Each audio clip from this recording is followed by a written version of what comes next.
On this episode of the Star Wars Time Show, Matt and Nick are going balls deep into D23 Expo Star Wars news. We're talking all sorts of awesome new content to talk about for Mando, Kenobi, yes, he's coming, TROS, we got it all. Strap in, cue that music.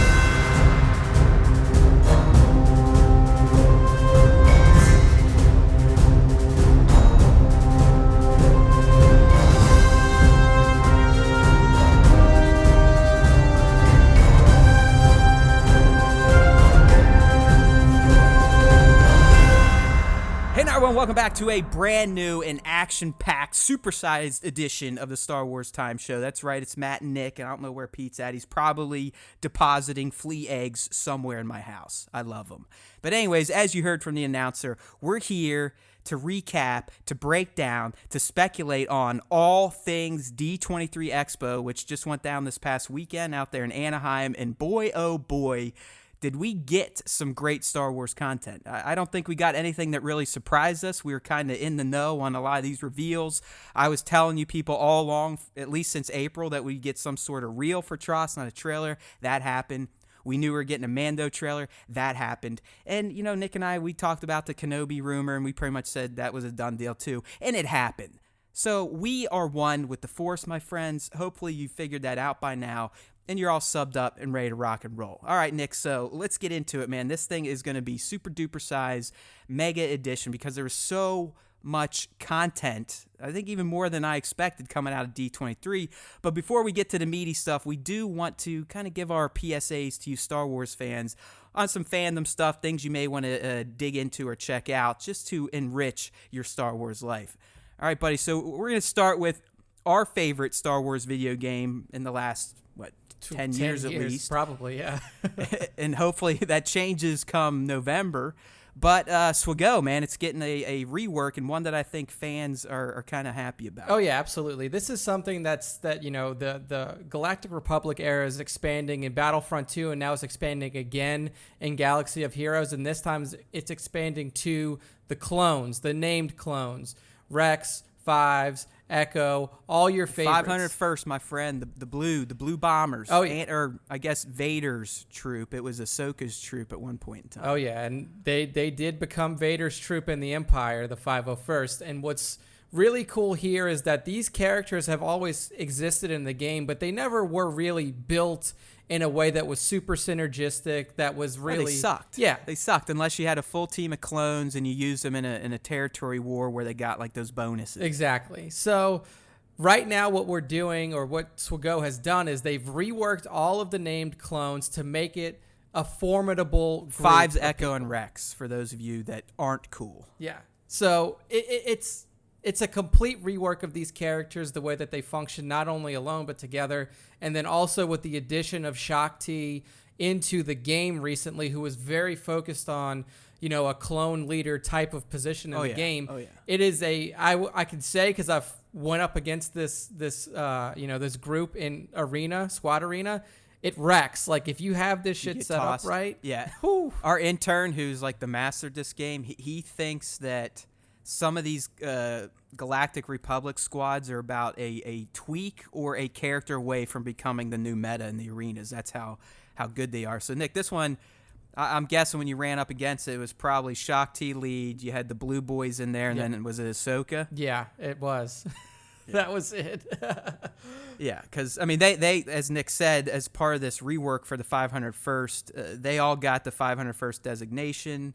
They all got additional synergies, and I've heard that's the team. It is odd that Anakin's not involved, but I do believe he does not quite take over the 501 until he becomes Vader. Exactly. And that's who he's marching up the steps with to go murder babies. Yeah. That's his troop once he turns to the dark side. And then if you look at Anakin in the game, his primary synergy is set up with Padme now that she's been released. So that's kind of, you know, if you're running a Padme lead squad, then you definitely have Anakin, Ahsoka in there as well with GK, so General Kenobi. But yeah, I mean, this was a long overdue rework for these characters. I think the entire Star Wars community, including all of these video games, are starting to embrace the fandom that is around the Clone Wars cartoon series, and that's why you're seeing stuff like this happen. So Yeah, these fuckers aren't from the prequels, my friends. I mean, these guys came to life in the Clone Wars. That's where you got to meet Fives and Echo and Rex, and they actually had some great stories with each other. oh yeah. I mean, Rex made it all the way up through Rebels and to the end of Return of the Jedi. So, I mean, these are important characters. They're fun characters, but if you are playing the game, I believe it's out. The rework's out. You can farm Shaak Ti now, which means there's probably going to be some event requiring her and these clones in Ahsoka. So get ready to panic farm and spend some real cash. Oh yeah. All right, moving on to our next bit of fandom. And this one was actually sent to us by one of our own fans on Instagram, Kingdom of Weird. We love that. We love the interactions we're starting to get now. We got Star Wars Black Series 2019 asking us for maybe doing like a Cantina cast where we just answer questions that you all ask us. We think that's freaking fantastic. Keep it up. Keep hitting us. We're trying to figure some things out. But anyways, Kingdom of Weird kind of clued us into this. It's a new fan film. And I would say it's essentially the prequel to Star Wars The Force Awakens. And it's impressive because it's all CGI, Nick. Like, someone had the talent, the money, the hardware to create a fully CGI Star Wars The Force Awakens prequel with the likenesses of the characters. I don't know how this has not been pulled down, how this guy hasn't been sued yet. Thankfully, it's still up, but it's actually a good story that more or less tells what happened after Luke and Ben had their falling out at the temple. Where did Kylo go? And this fan film kind of shows you that. I mean, it shows that he turned himself over to the First Order. That's when he starts enlisting with Snoke.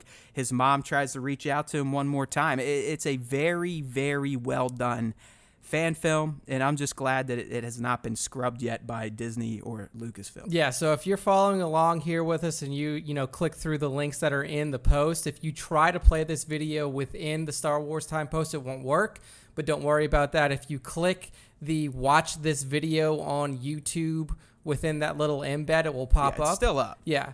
And like and Matt I said, don't understand that move by the creator, because what does that honestly get them? Because Nick, you may know more than me. I would assume the video is still getting views if it's an embed, because again, an embed is just an iframe, which is essentially taking a website and embedding it into another website. So I don't know why the creator would lock it down to where you have to go watch it on YouTube, but whatever. Yeah, it's still out. It's not locked down. If you haven't seen it, it's called Star Wars Tragedy of the Chosen One. Highly recommend checking it out. Absolutely. Well worth your time. It's about 15 minutes long, so it's not an overly, extended piece. It's legit. I mean, we've shared other fan films. This could be the best one in terms of quality and the narrative it tells. I mean, to me, it's a short that explains what happened to Kylo or Ben post-training, pre-TFA. It's pretty slick, not going to lie. All right, so kind of dabbling or getting into the D23 stuff now.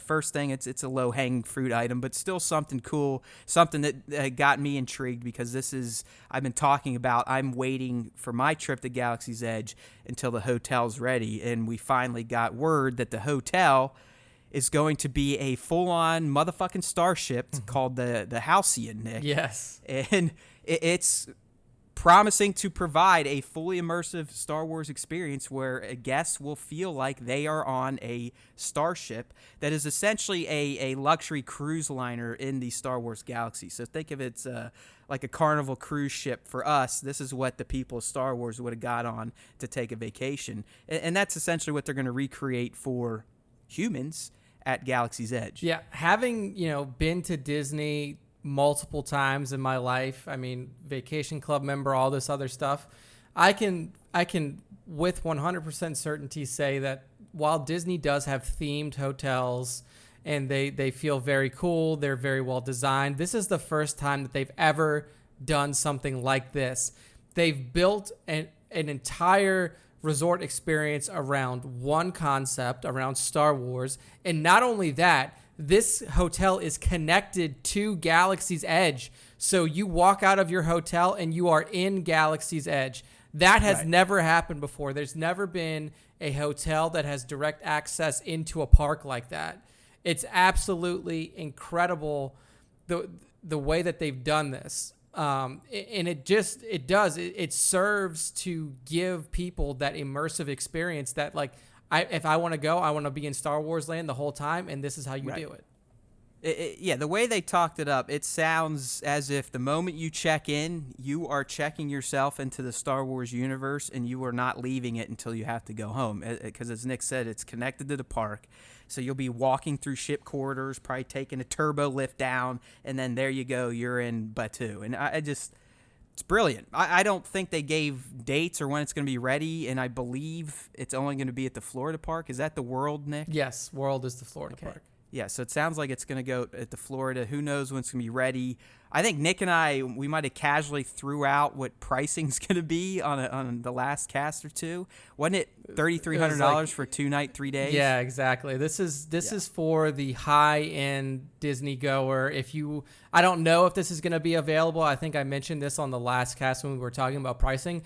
Some of these brand new hotels are not immediately available to vacation club members. So even people who own, Disney timeshare, stuff like that, it may not be open to them right away, but there's definitely a pretty so penny. You're saying I'm going to have to suck some dick. Yeah, you're going to have to give Papa Caminita a handy to get his super club access. It may be, but this is a resort experience like nobody's ever going to have. And this is what the moment I heard about the park, the hotels, this is what I've been wanting. And I've been telling you, I'm going to go all out. And the number in my head was about $6,000. Yeah. If that's what you were looking at, keep in mind your park tickets depending on the time of year. Dude. That's just for fucking hotel if I go for 4 nights. Oh yeah. So you're probably looking for a family of 4 if you're going to stay at the Halcyon Hotel and Resort. That you're probably looking at, $8 to $10,000 easy. Ooh-wee.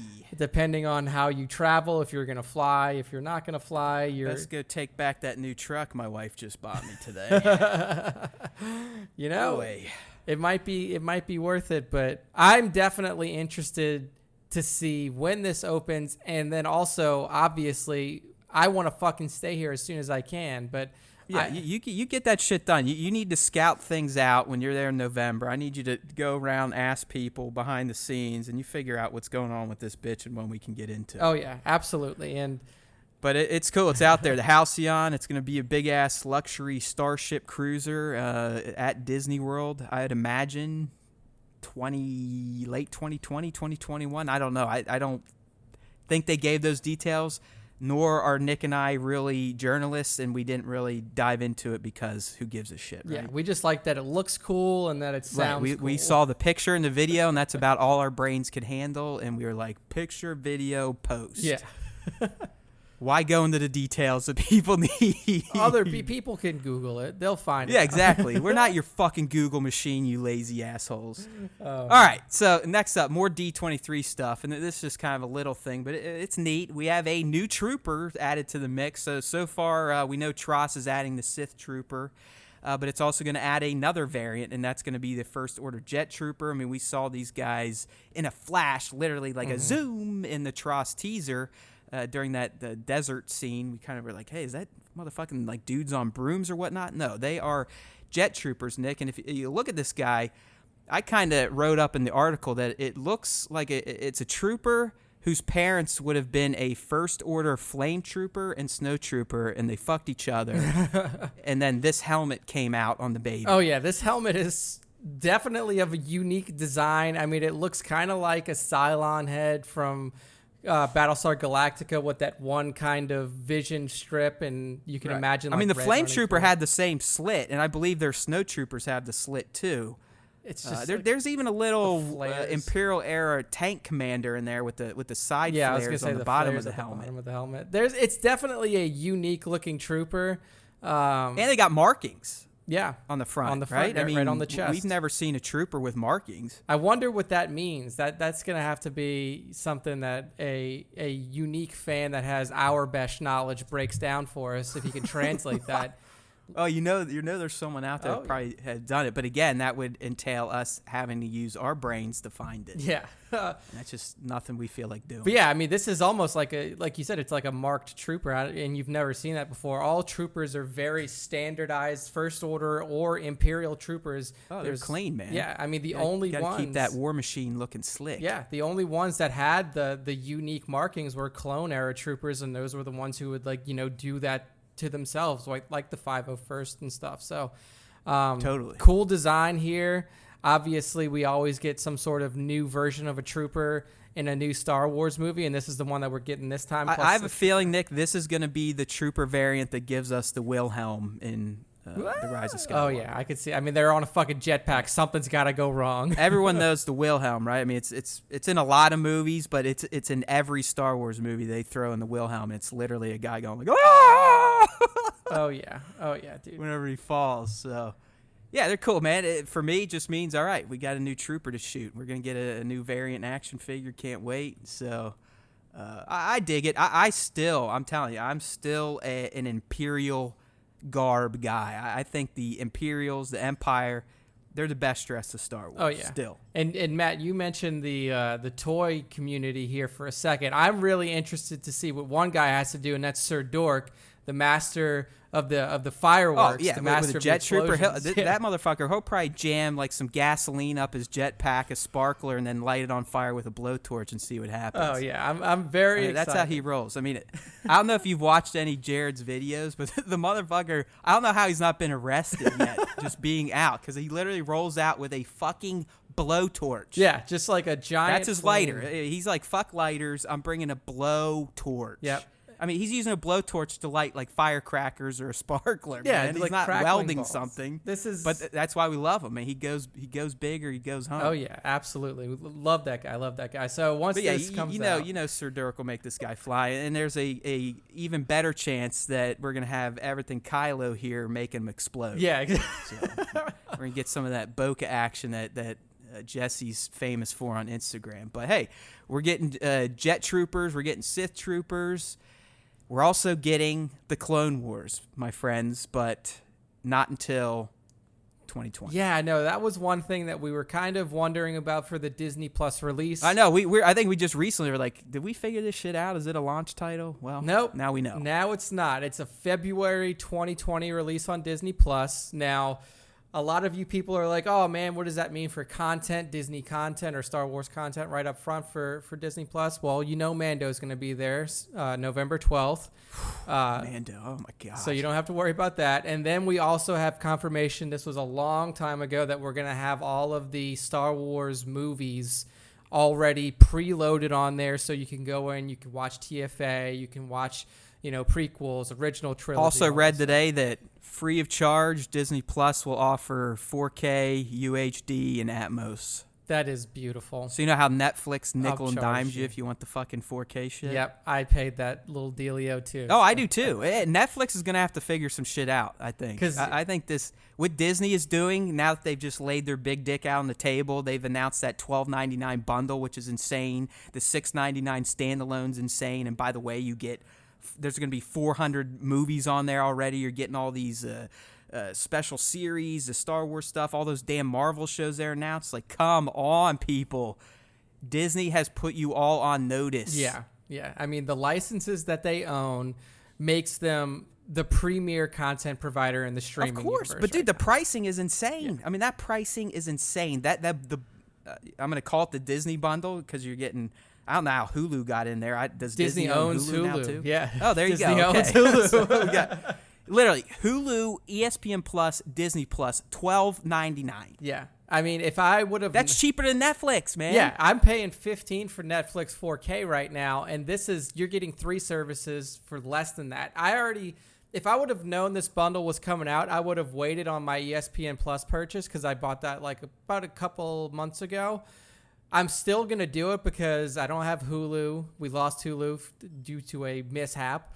And then we, obviously... That basically means someone that Nick knows died and he can't use their account anymore.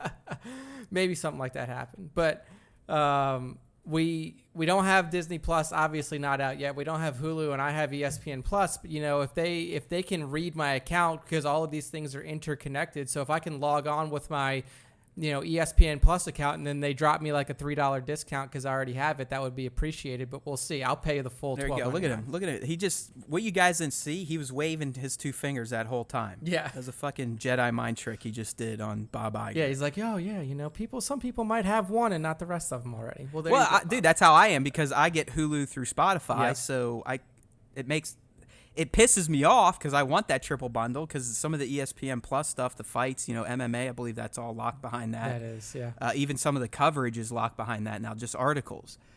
But it's like I can't do it when I already get Hulu, so I'm probably just going to do the $6.99. But anyways, the thing we were talking here, Clone Wars confirmed February 2020. We still don't know if it's more than a season. All we got was a new shot. And it's of Ahsoka with 2 blue lightsabers. They're still blue at this point, yep. So I don't know what the fuck that means. And she's rolling up on our buddy, the DM, the Darth Maul. Oh, yeah. I mean, that's a fantastic image to put out for the revival of the Clone Wars, because it's 2 of the most revered characters within that series. I mean, if you think about Anakin, you think about Obi-Wan Kenobi. I mean, these are known quantities. With Maul and with Ahsoka, they were both introduced to the series, Maul reintroduced to the series, and people just fell in love with them again in Maul's case. So, I mean, these 2 being your primary image for the re-release, very awesome. Very much looking forward to it. And I do... Right. So, I mean, it's kind of a bummer, but it's not. I mean, staggered let's content. So, Yeah, let's just not take a fucking shotgun to the face of Star Wars content when Disney Plus launches, so... I'm all for it. It'll be nice. I mean, by then, clearly we'll have made it through Mando, and we'll probably be wanting something new. So I think it's a good push. February 2020, The Clone Wars returns to Disney Plus. Absolutely. All right, so we're starting to get into some of the itchy stuff here, buddy. One interesting thing that happened at D23, for the first time ever, Lucasfilm has provided a timeline for the Star Wars films. Yeah. And they actually now have names for the eras. It's no longer the prequels, the originals, and the sequels. We have the Age of Republic, which spans, we'd say, probably through something we're going to talk about, Kenobi. Yep. We have the Age of Rebellion, which starts with the Rebels cartoon and ends with Jedi. Yep. You might even say Mando could fall into there, too. Mando's probably within the Age of Rebellion, right on the you're edge. Right. Yeah, you're right, 100%. And then we have the Age of Resistance, and that begins clearly with Force Awakens, includes Star Wars Resistance, the cartoon, Star Wars Galaxy Edge, I guess, is a movie now, and Rise of Skywalker is going to be included there. But really, the only thing to note on this timeline, I mean, it's nice to finally see where everything fits, Nick, but it looks like my 3-year-old daughter designed it. And she has a problem drawing straight lines at this point in time. Oh, yeah. I mean, I know that there's a lot of content to fit in here, but they could. I think I did it for the logos, right? Is that the reasoning behind the spaghetti lines? Yeah, because they're making the logos big, they're making the logos readable, but the problem with doing that and the way that they've done it is that you have to have, like you said, Matt, these spaghetti lines that are like wrapping around shit and like interconnecting through each other. It's so weird looking. I don't know how anyone pre-production for these stage shows looks at that and goes, fuck yeah, I'm proud of that. Let's throw that up on a movie screen. Oh yeah. I mean, this looks like complete, I don't know. It's bonkers, dude. So it's fucking bonkers. But yeah, I mean, the good thing. But go ahead. I was going to say, the good thing about it is that we can now identify even year markers, how far apart is something from something else. It's nice. Yeah. And that, it just looks so fucking insane. Weird. I mean, it looks like vomit. Like, I just went, hey, Nick, I think I'm going to make a Star Wars timeline. Yeah.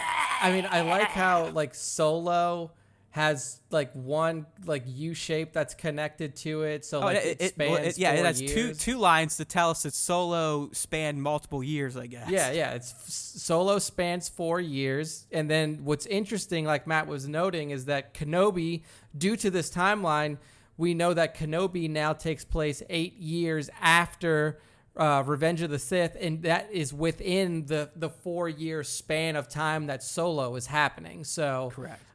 So it's happening very near the Solo timeline.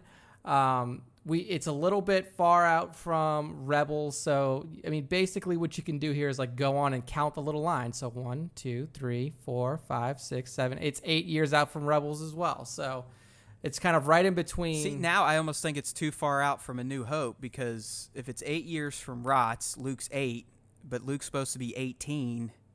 Oh, never mind. That works. Yeah, it's. Does that work? It's 10 years? So it's. Let me see. This thing's so fucked up. I'm trying to count. 1, 2, 3, 4. I'm counting like 13 or some shit. But again, this thing's essentially, I think you have to be on acid to interpret it correctly. So it's 12. It's 12 lines away from A New Hope. And those are years, man. I mean, just look how it works between 1 and 2. I mean, that's all legit. All years. So, like I said, okay, I guess Luke's gained a couple years. Luke was supposed to be 19 at the beginning they still fucked this shit of up. A New Hope. I guess depending on how you look at when Luke's birthday is, you could say that, okay, he's still 19. He doesn't turn 20 yet. There you go. Nick saved the day for Lucasfilm, but I'd say that's a little... It's a little wonky for sure. A little wonky, but all right.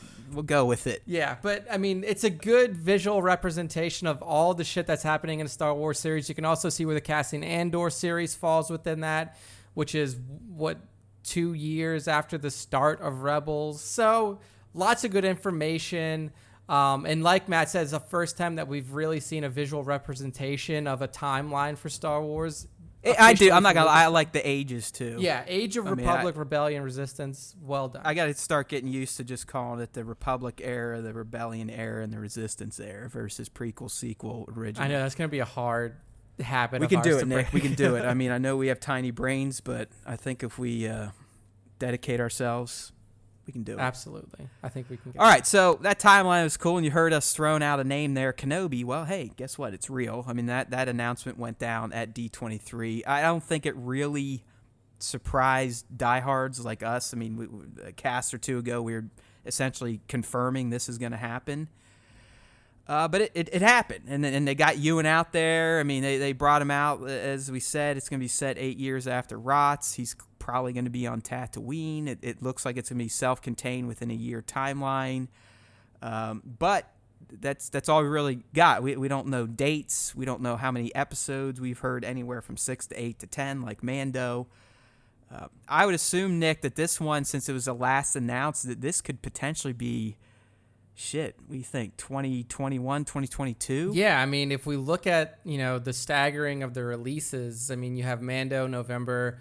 I mean, it feels like Clone Wars is already in the can, and they're just giving it a little time before they put it out. That's and I know I read some. I don't even think they've shot the Cassian series yet. It doesn't even have a name. It hasn't first started yet. It hasn't started filming. Because there was a tweet out there that was showing Alan Tudyk, who plays K2SO, and then you have Diego Luna, who plays Cassian Andor, and they're saying like filming starting this summer, so like 2020, not this summer that's happening now, next year. So it's likely that we won't see Kenobi until probably, like you said, 2021 at the earliest. Now, do you think they'll space the live actions out year per year, or would they ever just be like, hey, we'll launch fucking Cassian in the winter and then Kenobi gets the fall? I think that they could do something like that, but I feel like they would need to have way more on deck. Like right now we only have 3. They're probably using these as like a test, a test run. How do these live action Star Wars series do? And if they are super successful, then I feel like we're going to get something like that. We'll have a series kind of like what Marvel did with Netflix and the, Luke Cage, Jessica Jones, Iron Fist kind of deal. All right. So now that we know this is going down, and there's really nothing to go on, so that we're not going to get too deep into it. But what do we see here? I mean, what's the story? Yeah, I mean, it's very interesting because if you picked it up like right after episode 3, right after ROTS, there's a lot going on, and like Kenobi would be frantic. This is 8 years later, so he's settled down. He knows what he's doing. Yeah, I mean, the Empire is at play. Yeah. I mean, we've seen a glimpse of this timeline in Solo, the opening shot. That's essentially a year after that is when the Kenobi's taking place. Yeah, I mean...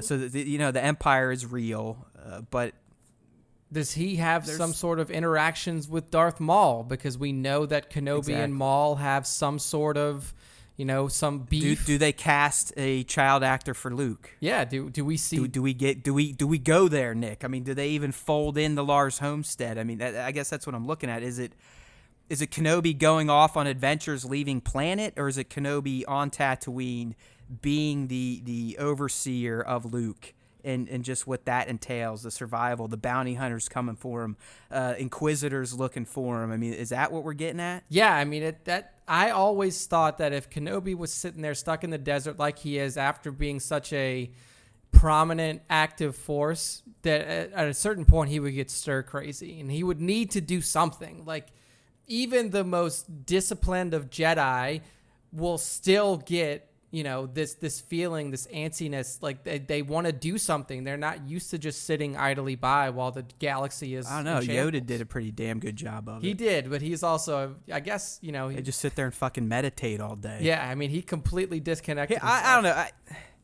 I agree. I don't think he's just going to be sitting there, humming a legs crossed and his, fingers touching his thumbs.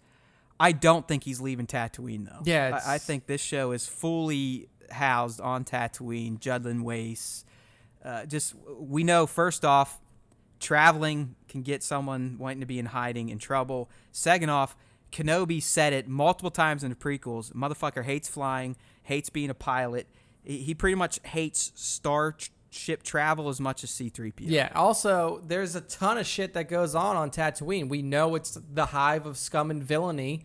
Like, Kenobi put out there in episode 4. So there's going to be no lack of, sand people. I mean, yeah, there's plenty. And really for a TV show, it's perfect. The content they could tell in a, you'll have the overarching season plot, but then you'll have individual episode stories that get wrapped. One episode could be, hey, it's the fucking sand people problem episode, or hey, oh no, I've heard these bounty hunters caught wind of this secret child and I got to take them out. Yeah, and then you have Jabba the Hutt there. There's a ton of material. An Inquisitor lands on planet. There we go. We got to deal with that. So I mean, first and foremost, this is what Nick and I have been calling for. It's what we've been predicting, speculating.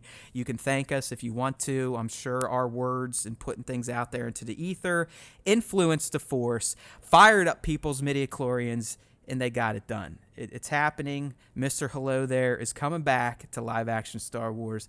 But that's really all we got right now. There's just not much to go on outside of us pulling straws out of our asses trying to figure out what the story's going to be. But we'll save more of that for once we start getting some visuals. Yeah. Looking forward to it, and it's I'm happy to have this series. If there was going to be a third live action, I feel like Obi needed to be it, and now we got it. So. If it's not going to be Darth Vader, then give me Kenobi. Yeah. Outside of that, I don't give a fuck. 100%. All right, buddy. Time to get into the goods. And by the goods, I mean the videos that came out of D23. And it started on Friday with the first trailer for The Mandalorian. So, I mean, all things considered, Nick and I have cheated with the Mando. We were lucky enough to get to the panel at Celebration, so we actually have seen footage. We've seen more footage than was shown in the trailer. We actually saw a full scene play out and a behind-the-scenes reel. So I think the shock and awe that everyone felt with this trailer that hadn't seen anything, I'm not going to say was lost on us, but it was more like, all right, finally people are going to see what this shit's about, and maybe they'll start believing us that these Star Wars live actions are going to be just as good, if not better, production-wise than the movies. Oh, yeah. But that's not why we're here. We're not here to talk about how pretty the trailer looked. We're here to talk about the key things that went down in the trailer, my friend. And we're not going to go nuts. I've already taken that time, and I've done a detailed video breakdown that you can check out on StarWarsTime.net or on our YouTube channel. And basically what I do is I take stills from the trailer, and then each still I kind of give my thoughts on what's happening, who's in it, and possibly what it could mean for the plot. So what we're going to do on the cast, we're mainly going to talk about kind of the new information we got from the trailer and just from D23 announcements. And there was a few of them. So, I mean, we got a new poster. It looks fantastic. Oh, yeah. I'm going to tattoo it on my ass. We got the news, Nick, and I like this news, that the Mando's going to be episodic and not bingeable, which I appreciate. I don't know how you took that, but I'm all for it. Yeah, I mean, obviously binge watching culture is the watching culture now, but it extends the window that Disney has for this release title, because if you dropped it all at once, people are going to finish the show in 2 days, and then they're going to be like, oh, there's no content on here. What's the fucking where's Disney? I'm not worried about those assholes. I'm worried about you and me killing ourselves trying to cover the goddamn show. Oh yeah, now it definitely makes it easier for us. That's why I'm happy about episodic. I don't give a fuck about what these other idiots are going to do if they watch all their Star Wars and it's gone. Yeah, I just like this. Now we can actually kind of do what we did for Resistance. Yep. I can do my videos for Easter eggs and a recap review. Then we can come on and have a special cast and really break them down. That's why I like it. Oh yeah. We're not going to feel compelled like they're getting blown up our asses. Like, okay, you got to watch all 10 this weekend and take detailed notes and spend all weekend doing videos, this, that, and the other thing, and then you got to spend all next week casting. So I'm a big fan of the episodic release schedule on Disney Plus for Mando. Absolutely, I'm a big fan of it too. The other big piece of news around the show that wasn't included within the trailer was a new casting. And if you are a fan of the Agents of S.H.I.E.L.D. TV series, you know Ming-Na Wen. She plays... Hell yeah, Agent May. Yeah, she plays May, and now we know that May is coming to The Mandalorian. And I think it's a perfect casting. I mean, she's been around forever. She actually was able to reveal the casting when she was being inducted into, Disney Legends, Nick, I believe? Yep. It was her, Favreau, RDJ. But anyways, yeah, I mean, so that's awesome. I assume she's probably going to play a competing bounty hunter, scoundrel type, something like that. She's not going to be just a pretty face. She's going to be kicking ass and taking names, because that's what Ming-Na Wen does. Absolutely. Other news we got from here, we learned who Giancarlo Esposito's playing. He is Moff Gideon, and apparently at this point in time in the galaxy, because the Empire's crumbled, the New Republic's not quite in full force, these old Moffs have become warlords, because the Moffs during the Empire were essentially regional governors that had their own armies, battalions, fleets, and now these assholes are just kind of warlording it up and taking what they can and levying down their own brand of justice. And I believe he's going to be the big bad throughout the series. It was also confirmed that Taika is IG-11, not IG-88. Yeah. And confirmed that Mando has a real name. We don't know that yet. Obviously, it's probably going to be something special. And finally, before we get into the breakdown, it's more, I'm going to go ahead and say take it to the bank, but we now know Nick Nolte's character's name is going to be Kuiil. He's an Ugnaught, and you probably saw him in the trailer riding on one of those, I think they're called blurgs. Blurgs, yeah. Excellent name. He's the little Ugnaught guy. So, all right, Nick. Getting into the breakdown, like I said, we really don't have to go shot for shot. I think something that really kind of stood out to me in the trailer was the first thing. We can just start here. We'll just kind of scatterbrain this. The first shot that made me go, okay, what the fuck's going on here, was the carbonite casing. Yes, because we both talked about that. We were like, man, that looks familiar, and you mentioned it in your breakdown video, like you were trying to figure out who it was. Well, yeah, I finally really started looking at it. Yeah. It's his fucking shit, man. Yeah, exactly. Like Homeboy has a carbon freezing chamber on his ship to lock up his bounties. Yeah, and it's brilliant, and you almost have to draw that fan line connection to, hey, maybe he heard about that from what Boba Fett did. Exactly. Or what Vader did with Han. What was done to Han Solo wasn't something that was typical. If you remember in ESB, they're like, are you sure this isn't going to kill him? Like, we've never carbon froze a human before. Like, is this even possible? So that's what was being thrown out there. And then obviously in the bounty hunting community, once people see fucking Han Solo hung up on Jabba the Hutt's wall, they're like, holy shit, that's actually pretty efficient. We can just freeze people now when we don't have to worry about putting them in a ship or keeping them in a holding cell. You don't have to feed them. You don't have to worry about them taking shit, pissing. They're literally just in stasis. Yeah. So, and if you look at the shot that Matt has in the 35 images that he put up, like, you can see There's rows. rows of them, Yes. man. I mean, he's got rows of them. Yeah, so he's got this one guy up front who me and Matt were like losing our minds trying to figure out who it was, but then really there's 4 other ones behind him. Like, Right. So, and that's the real purpose of this shot, is to show like this guy's just got people fucking stacked up in his trunk. Yeah, he's a pro. He's a pro. Yeah. One of the shots that, like, 2 of the shots that I really, you know, was drawn to was these children. So, Matt, we remember back, you know, exactly a few months ago. So this is, I know where you're going here. This is again coming from an MSW rumor, so we definitely treat it as it could be legit, and I still think it is, because there were shots of kids. I don't think the kid in the red being dragged away is anything important. Maybe the lady with the girl, but I believe, and we saw a scene of Carl Weathers' guy, Grief Karga. He's essentially the head of the Bounty Hunter Guild. And Nick, we saw this at Celebration, right, where he's essentially saying, hey, man, bounties are hard to come by, but I've got this one that no one wants to take. Yep, exactly. And then he just immediately and takes we've it.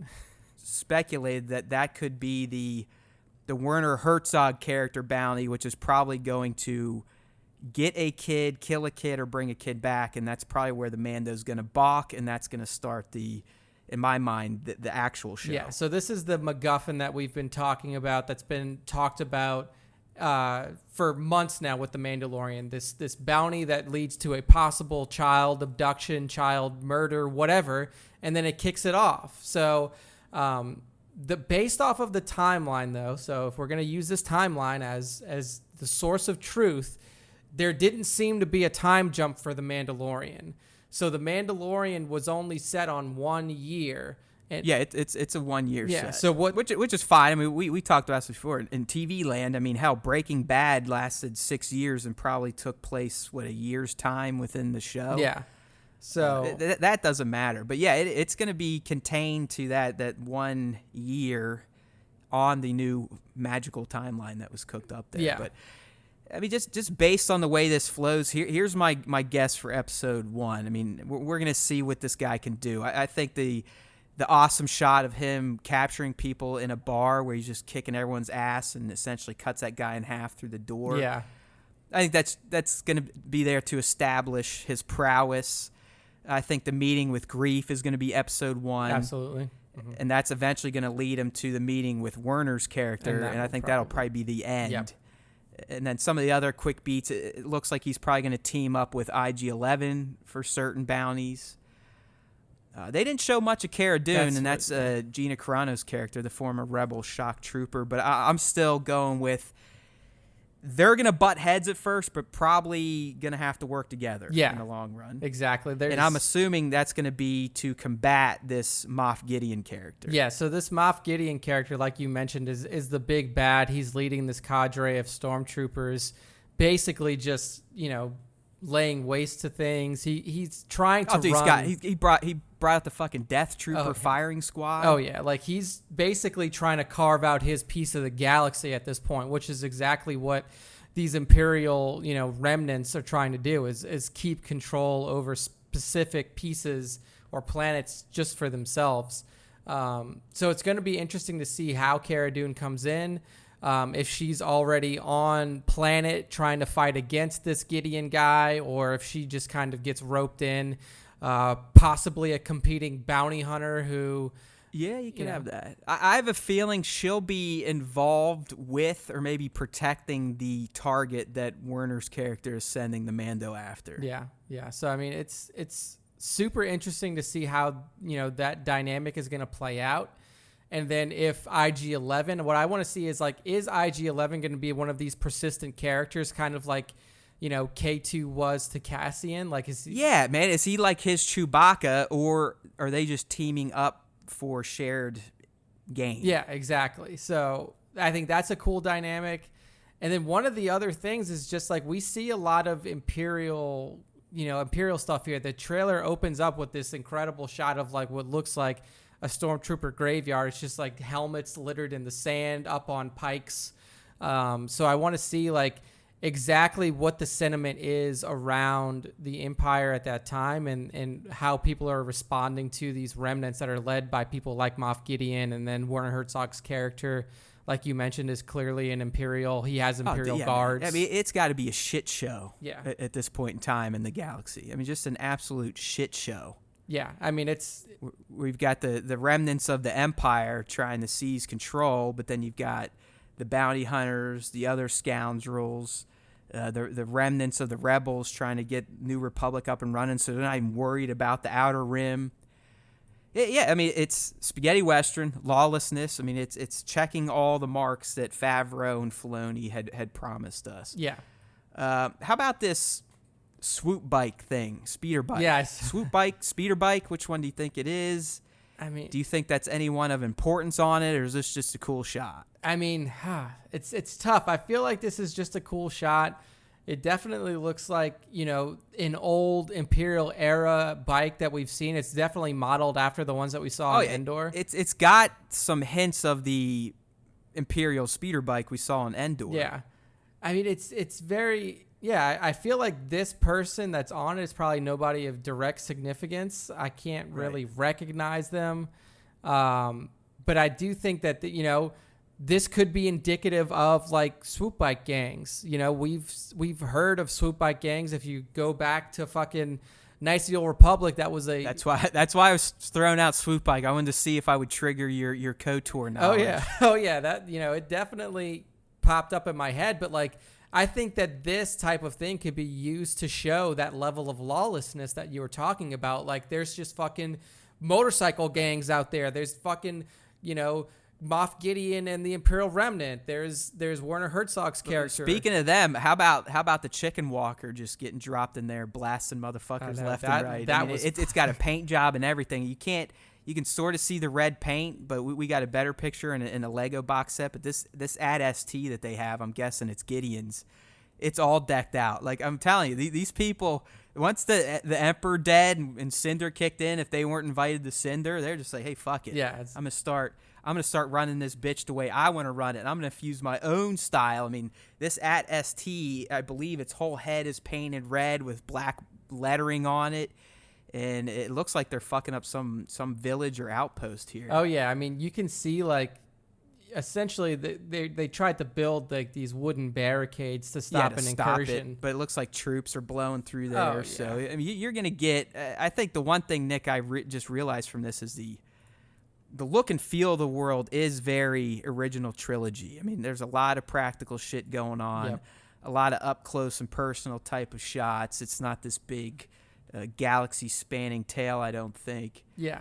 But man, I think Favreau just nailed the look of this. Yeah. And I think he's got the Star Wars authenticity that some fans that aren't fans of what Disney's done so far, I think he might scratch that itch for them. Oh yeah. I mean, the closest new movie that I could liken this to is definitely Rogue One. If you look at some of these screen caps that you have here, they have a distinct Rogue One feel. Like the shot of the ship, flying over this craggy type of environment is almost a direct, callback to the shot of kind of Cassian's Jedi ship. action. Yeah, I mean, so there's definitely a similar feel, and I think I put it in my quick write up when the trailer dropped, like the grittiness and the visceral nature of this series is going to be very similar to Rogue One. Rogue One was a very visceral movie. I mean, it may not have had, blood and guts spraying everywhere, but if you look at specifically the end of that film, like it's a very violent movie. So I expect that type of treatment for the Mandalorian. Yeah, me too. Like this should feature many scenes like the one where we see Cassian wiping out his informant like a scumbag, but he had to do it. Oh yeah, absolutely. I mean, that's yeah. I agree. I think we should see. I don't think we're gonna get rated R Star Wars, but this should be one of the darker, if not the darkest, Star Wars properties out there in terms of just the content. The narratives being told should be pretty big boy. Not happy-go-lucky Jar Jar prequel, la, la, la, la, la, la, La la la la la. Sorry, my kid Episode for 1. some reason got into the prequels this weekend. Oh so, man, here we go. I watched Phantom Menace 4 times. Nice. I mean, that end song. Still the best prequel out there. I mean, hands down. After eating it 4 more times this weekend, it's not even close. Yeah. But that's neither here nor there. A few more shots I want to talk about from the Mando trailer. I'm glad that it looks like we're going to get some space battles. You know, we get, what's his ship again? The Raven Crest or something like that. It looks like he's being pursued by someone. I am assuming it could be a competitive bounty hunter. It's clearly not an Imperial ship. So yeah, I mean, it looks like it's also a remodified X-wing, because if you look at those wings, you can see how it could be an X-wing that just hasn't deployed the X foils, like the S foils yet. Well, its wings have also been stubbed too. Yeah, exactly. So, you know, it also looks like Cad Bane's ship. Okay, yeah, I could see that. I'm not saying it's Cad Bane, but if you've played Swago, which we talked about earlier, his ship is very much shaped like that. The Xandu. But so I guess this is leading me into, Nick, is I don't think the remnants of the Empire are going to be the only thing the Mando's going to have to worry about. I think he will be fighting fellow bounty hunters throughout. Oh yeah, absolutely. I mean, this is either because they're going to be sent after him because he breaks the bounty with Werner, or they're just bounty hunters trying to steal from him. Yeah, like you said, Grief Karga in the beginning of this, in the scene that we saw, it basically told him, like, look, bounties are thin right now, buddy. Like, there's not a lot, and he just takes them all. So if he's this guy who's just going around hoarding all of these bounties, then he's going to get some heat on him from the other members of the bounty hunting community. So it will be interesting to see if we do get, some of the more familiar faces, the, familiar bounty hunter faces in this show. Do we get a Bosk? Do we get a Dengar? Do we get the original IG-88? Because now we know we have IG-11 that's hanging out with Mando. There's a lot of characters that can be brought into this show that would ring a bell to fans of Star Wars and hardcore lore hounds like ourselves. But yeah, like I feel like the Imperial Remnant, like even though Moff Gideon is going to be like the main protagonist here, or main antagonist here, you're going to see a lot of other characters that he has to deal with. And it's not just going to be, Empire folk. It'll be a lot of, maybe even New Republic hassle. Who knows? I mean, there's a lot of options. Speaking of fellow bounty hunters, I got a shot of the Twi'lek. Yes. And apparently that's Bill Burr. I didn't know he got into acting. And apparently he fucking hates Star Wars, so that's perfect. He's like the Harrison Ford for this. Oh, my gosh. That's hilarious. And then the dude to the far left, if you're, I'll probably throw these up in YouTube. I've been debating if I want to suffer through and listening to Nick and I and hitting the marks for every fucking shot we're talking about. If Nick and I actually weren't dumb fucks, we could plan a lot of this shit out and make our lives a lot easier on the processing part. But why do that? Yeah, I'll just spend a good part of my morning tomorrow trying to figure out where the fuck all these images should go. Or I'm just going to say, listen to it and pull up the goddamn post, you lazy assholes. Oh, yeah, it'll be linked. The post will be linked. Yeah. But either way, the other guy there, that's homeboy from Sons of Anarchy, the dude that was fat with frizzy hair. Oh, God, I know who you're talking about. Yeah. It's like Michael Scott something or... It's so funny because I look at the back of that dude's head, and that's clearly the back of Bill Burr's head. It is Bill Burr, man. He's in it. Oh, man. That's but funny. what do you think these people are? These bounty hunters? I mean, you can see Mando's ship there. It almost looks like they're in a docking bay of a bigger ship. I mean, I feel like docking bay somewhere. You have the opportunity to bring in so many different types of characters. I mean, smugglers are definitely going to be in the show in some way, shape, or form. I mean, mercenaries. I mean, who knows? Spice traders. They're all kind of synonymous. So. Yeah, I mean this. But I'm assuming these people know who the Mando are, and they're either hunting them down, or maybe he's teaming up. Maybe they're helpful. Who knows? Yeah. But knowing the bounty hunter community, they're probably assholes. I don't think that anybody in this show we can say is going to have like solid good intentions. Like there's never going to be. I'd say outside of Kara. Yeah, Kara's going to be the only one that's going to be like, I have to protect this child if that's her role. Or whatever. Or whatever. But, I mean, considering she decided to fight for the rebellion, she probably isn't that big of a shithead. No, yeah, absolutely. But in terms of like moral center of this show, it's probably going to be her. Everybody else is just going to be out for themselves. So even the most cordial of acquaintances for the Mandalorian is still somebody that could stab him in the back. Speaking of stabbing or shooting, there's a shot of a duel. Clearly, the Mando's in frame.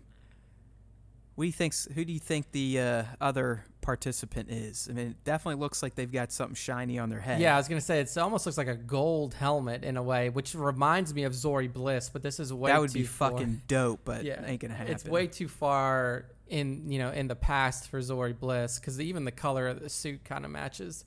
Another Mando. Could be another Mandalorian because we know that not all Mandalorians are friends. No, fuck no. I mean, dude, watch the Clone Wars or Rebels. Jesus, there's so much infighting on the planet Mandalore. Yeah.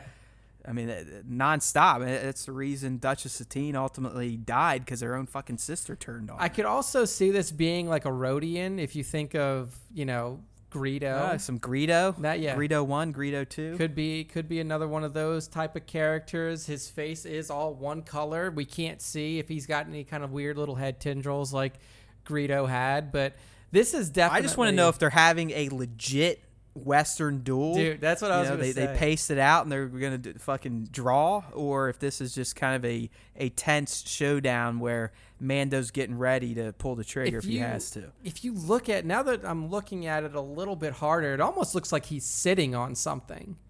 Like, it looks like he may be on the back of a blurg, because if you look at, like, the angle of his leg... Ah, yeah, I got you now. Yeah. Yep. Yeah, I think you're right. He's definitely perched up on something because he's at a way higher angle than... Yeah, so he's rolling up on somebody, like, maybe he's riding up to the location of his bounty, and this guy's standing outside. He's got his hand on his pistol ready to go. But yeah, this may not be a duel per se, but it's definitely going to be an intense moment. It looks like it's going to be a tense conversation. Yeah. But any other shots, Nick, that kind of stood out to you? I mean, there's a lot of action beat ones, so there's really nothing lore-wise we can dig out of those. I mean, yeah, it's badass to watch him on a Gatling gun spewing lasers out and seeing IG-11 kind of do his thing. I mean, the only other shot that's noteworthy is that we finally do get a visual of this Ugnaught that you mentioned Nick Nolte will be playing. Yeah. And I do like, I think they're called blurgs. Yeah. You know where those came from? Clone Wars. You know who's working on this show? Mr. Filoni. Mr. Filoni, yes. Love it. Love that he's getting in his cartoon stuff in the live action. I think it's fantastic. Oh, yeah. I mean, Dave is... Yeah, no, you're right. I mean, this is definitely... and this was spoiled, believe it or not, by a Funko Pop box. Because I guess they were giving out early versions of the Mando Funko at D23, and on the back they had the other characters, and this guy's here, and his name is Kuiil, so I'm going Kuiil. Mm-hmm. And who knows? I mean, he looks like a much more rough and tumble Ugnaught than the ones we saw on Bespin. Oh yeah, absolutely, and he's ready to roll. I mean, it looks like possibly he's rolled up and killed the Mandalorian's blurg, because look at the blurg in front of him. It looks like it's fucking laying on its side. Oh yeah, and if you look like right under its mouth, there's like a giant gash right there. Yeah. So this dude could have definitely just blown this blurg to pieces. That'd be hilarious as a little short guy. Because I'm a short guy, so I always like when other short things excel. And what I also like about this, if you look at this guy's face, this face looks exactly like Nick Nolte's face. Fuck yeah, it does, dude. And we heard, the rumor was, again, MSW, all the credit, that it's an animatronic face. Like, this isn't CG. And, Nolte, didn't they, like, shove him in a closet, and he kind of wore this contraption that would map his face movements to this animatronic. Yeah, exactly. That's the rumor that we got out of MSW, and like you said, it definitely does not look CG. So, I mean, this guy looks... I assume that he was going to be like some sort of scrap trader or like junker. Exactly. I mean, he looks like he's out there in the waste fucking shit up just like the Mando. Yeah, no. I mean, like, anybody can be a bounty hunter, I guess. You don't have to be, a fighter or some sort of big burly person. You can be a fucking Ugnaught that's just got a bad attitude and looks like you can make your bounties here and there. So I think that was the last shot that I wanted to bring up. Obviously, there's a lot of cool shit like you mentioned, the shot of IG-11 and the Mando in the fucking doorway that's all backlit. It's pretty fucking cool. And then you mentioned in your breakdown video, the Lamu planet is, what you're speculating he may be on when he lands in that one shot that you have. So right, and that's Jin's planet, or at least what we saw her on as a kid in the opening of Rogue. Yeah, so it's a ton of great material here. I mean, if you look at it, we're less than 3 months out from the release of this, so get ready, everybody. I mean, November is going to be like a Star Wars face fuck, because aren't we getting the game too? Yeah, the game's coming out, Mando's coming out. I mean, Woo! You're gonna have, and then my lord, and then after Mando drops, if they're doing weekly, so think about it like this: if Mando won't be over by the time TROS comes out. Yeah, exactly. Mando is going to extend into 2020 for that release window. So they're probably going to have like a week or two off time before they drop Clone Wars after Mando season 1 ends. Yeah. No, hey. It's weird. It's like they have a plan. Yeah, no, it's almost like Disney's been planning this whole thing. We're sitting here like, oh, fuck, Clone Wars isn't until February. And then we're like, oh, yeah, well, 10 weeks, 1 episode a week. Yeah, Oh, yeah, hey, that kind of makes sense. Pretty much means this is wrapping in January. Yeah, so kind of makes sense. But, I mean, it's good for people like Matt and I to know this type of release schedule, because the one thing that we've been worried about since the announcement of post-TROS Star Wars live action movies is like, what the fuck are we going to do content wise?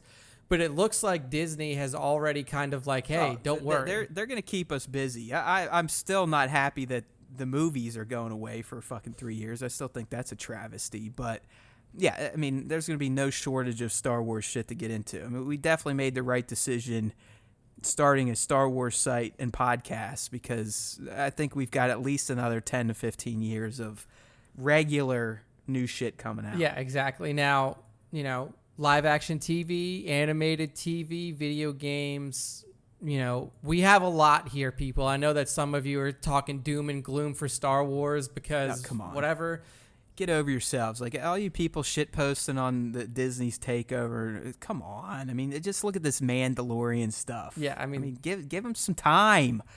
All right, fine. I'll let you act like nuts because of your precious Skywalker saga, but let this new stuff breathe. Give it a chance. Yeah. I think it's going to be fucking fantastic. I mean, Disney essentially is the only media company left on the planet. They have more money than they know what to do with, and they're willing to pump it into this stuff. So let's let it ride. Yeah, absolutely. All right, Matt. All right, dude. Getting into the biggin'. And that was the D23 special look at the Rise of Skywalker. And by special was maybe about a minute. The video had a bunch of stuff before it, just kind of showing the saga and how, yes, TROS is going to be the end cap. Everything's going to be mixed in. Every character's going to be in it. Every musical theme. But anyways, like I said, at the minute mark, Nick, it finally kind of just kicked into pure new TROS action. And while a good chunk of the look, you're just kind of like, all right, cool, okay, yep, that planet, there they are, this, that, and the other thing. It's like, all right, whatever. But there are a few scenes, I'd say 3 or 4, that really kind of stood out as, oh, fuck yes, or holy shit, what does that mean?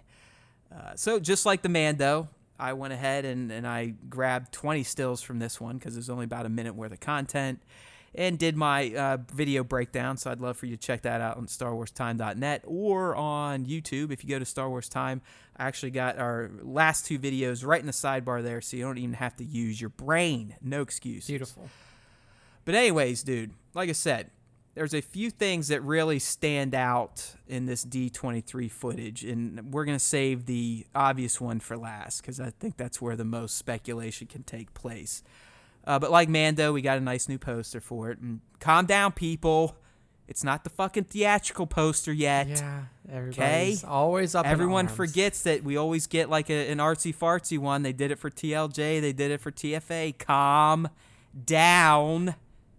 I mean, again, I had to talk my friend off a ledge. He's like, oh, look at a fucking poster. I mean, it's cool, but it doesn't even look like the fucking rest of them.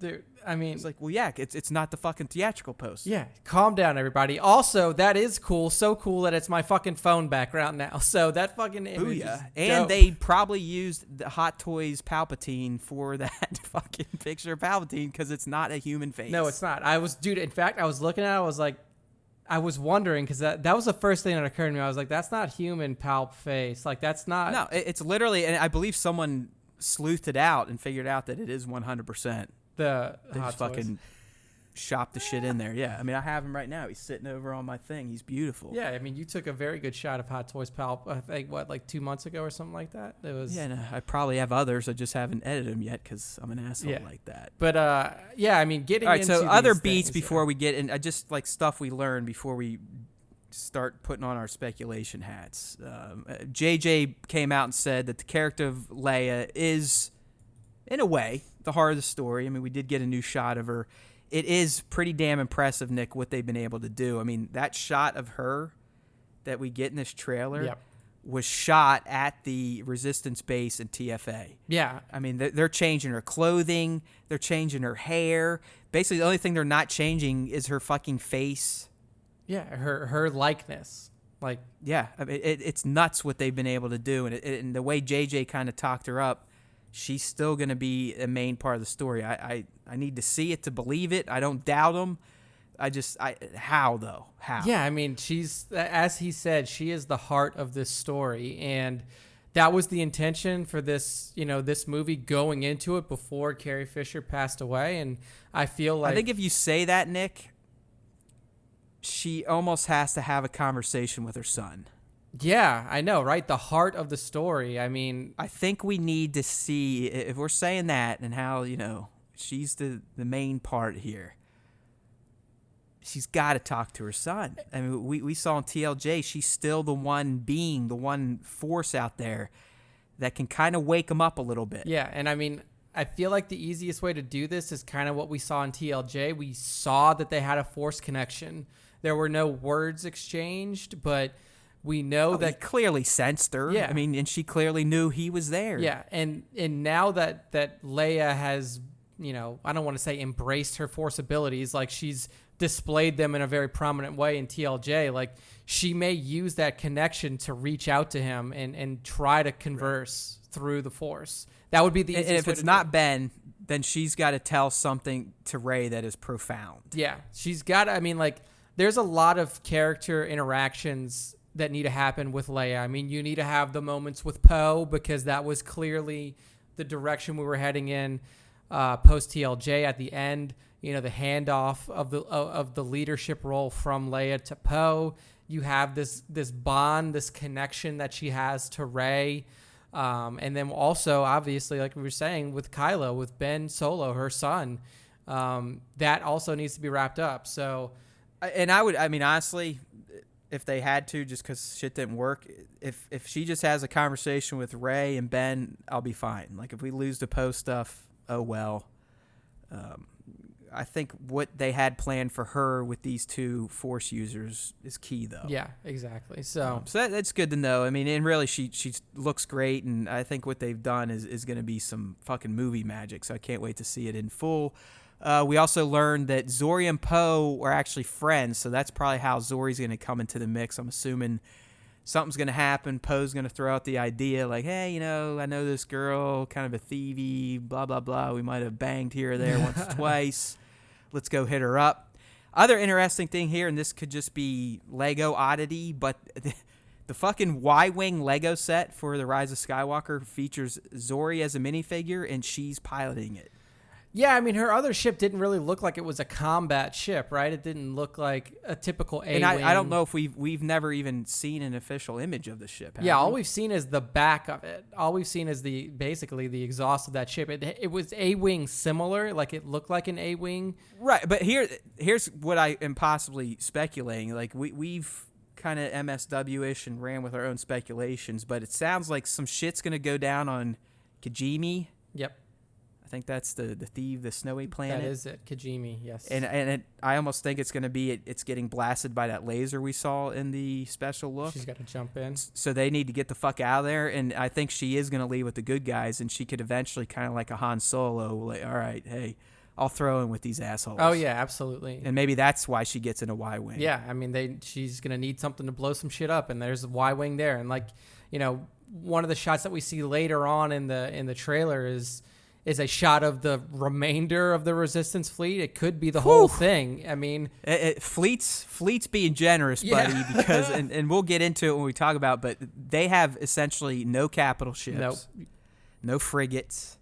The biggest fucking ship they have is looks like the it's a Corellian Corvette. Runner. Like that's it. It's the Corvette and Nick, I'm going with it right now. I think that's the same Corvette that Leia was using at the beginning of Star Wars Resistance, where she kind of pulled in Kaz and Poe. Yeah. Like I think that's what that ship is. That's like the old school blockade runner that the Resistance has kept for time in and time out. But yeah, their fleet is nothing but the new version of the X-Wing and old-ass Rebellion fighters. Yeah. I mean, A-Wings, Y-Wings, B-Wings. Yeah, and there's one other different ship in there, and I think that possibly is the one that we see Finn and Jaina in the quick shot in the trailer there. Yeah. So speaking of that, let's go ahead and dive in here.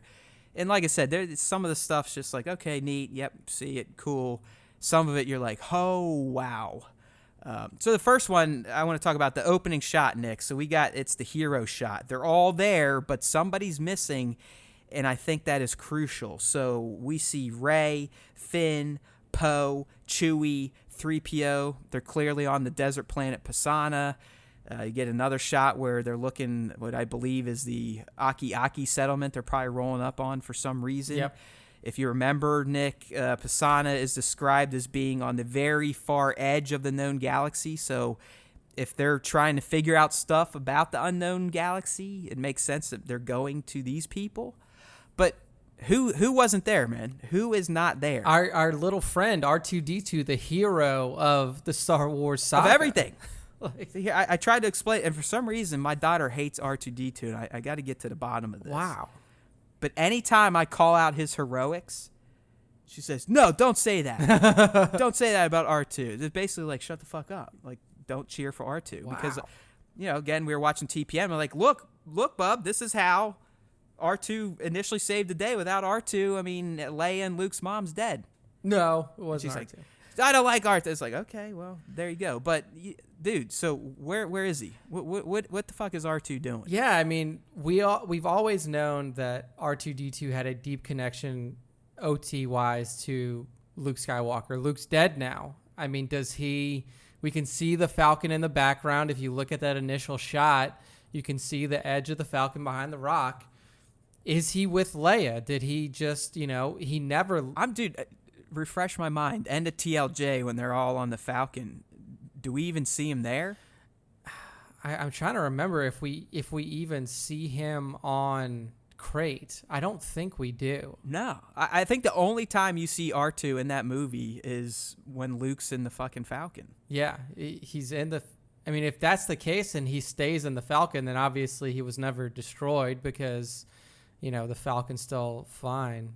I don't know. I'm not saying R2's been destroyed. Yeah, no, I'm just saying, where the fuck is he? My thought would be... You don't have a hero shot without R2. With all of them, and R2's just like, fuck it. I feel like sitting in the Falcon. You know what I mean? Like, something's going on at this point in the story. Either R2 has been sent off to do something by the heroes, or he wanted to stay on Acto with Luke, and they just fucking punted him out of the Falcon when Rey and Chewie flew off in TLJ, and he's hanging out with Luke Ghost. Yeah, the only thing that I can think of is that he's scouting, like you said, he's on like a separate, mission, or he's with Leia. I mean, that's the only two options you have, really. I didn't think about that. But why?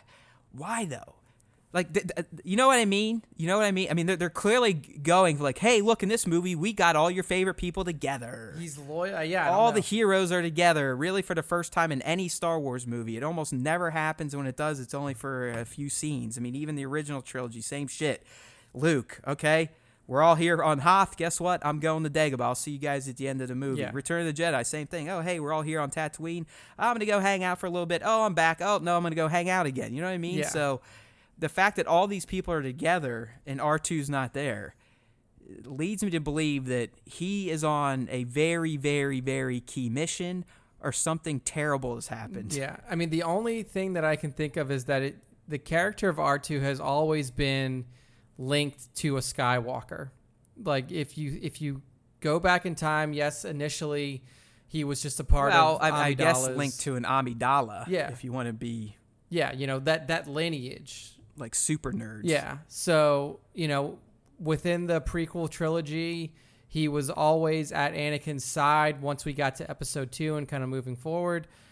If OT, he's always with Luke. And then with basically every other confirmed Skywalker out of the picture, the only one left is Leia.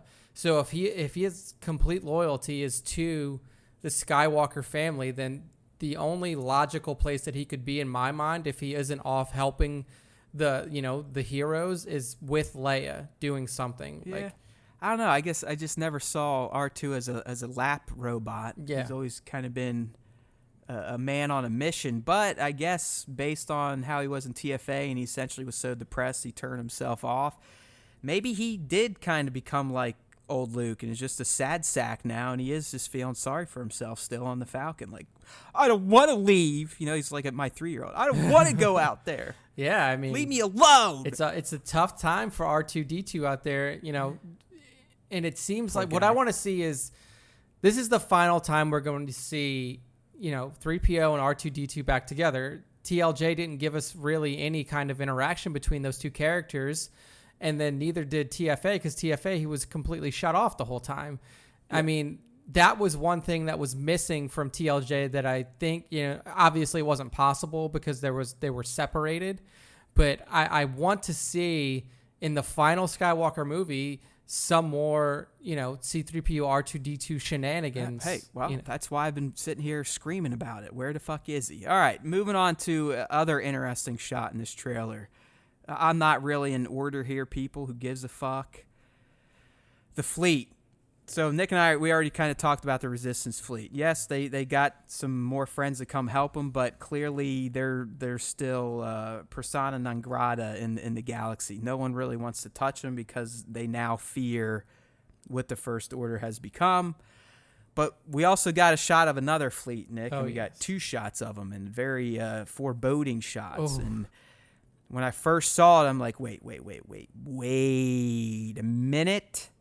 Those aren't First Order destroyers. Those are Imperial destroyers. Yes. And you actually get 2 shots of them, and you cannot mistake it. Yeah. Like anyone out there saying, like, oh, I don't know, the First Order. No, I'm going to tell you right now, don't be fucking stupid. Listen to me. Those are Imperial Star Destroyers. And I'm pretty much just going to take it to the bank right now. What you are seeing, my friends, that is the culmination of Operation Cinder. Yes. Now, if you don't know what Operation Cinder is, Matt and I have talked about it before on this podcast. It's been mentioned in the novels. It's been mentioned in the campaign for Battlefront 2 video game. Operation Cinder was Palpatine's plan for the end and then eventual resurgence of the Empire. So he knew that at some point the Empire was going to fail, whether, by his own fault or somebody else's, it was going to go down. But he had a plan in place to make sure that even if that version of the Empire went down, that there would still be a resurrection of the Empire within the galaxy. That was Operation Cinder. And then within Operation Cinder, it states that there is a contingency of the Imperial remnant that were to go off into the unknown regions and start rebuilding. And this is confirmed. If you want to look for it, you can wiki it. It's on a wiki. The book that it's on in, a Wookiee, motherfucker. It's on a Wookiee. Wikipedia. And if you want to read the novel, it's in Aftermath Empire's End. That is the novel. Yeah, and dude, the video game, like you said, they mention it. Hell, the first half of Battlefront 2 campaign is Operation Cinder going down. I mean, the Empire, they were nuking their own fucking system. Yeah, exactly. That's how fucked up the Emperor was. I mean, that was the job of Inferno Squadron and Iden Versio is to execute. Right, that's Cinder. eventually what snapped her because she was basically had to glass her own planet. So, all right, back to the trailer here. So we get 2 shots of these things, and like I said, they're definitely Imperial Star Destroyers.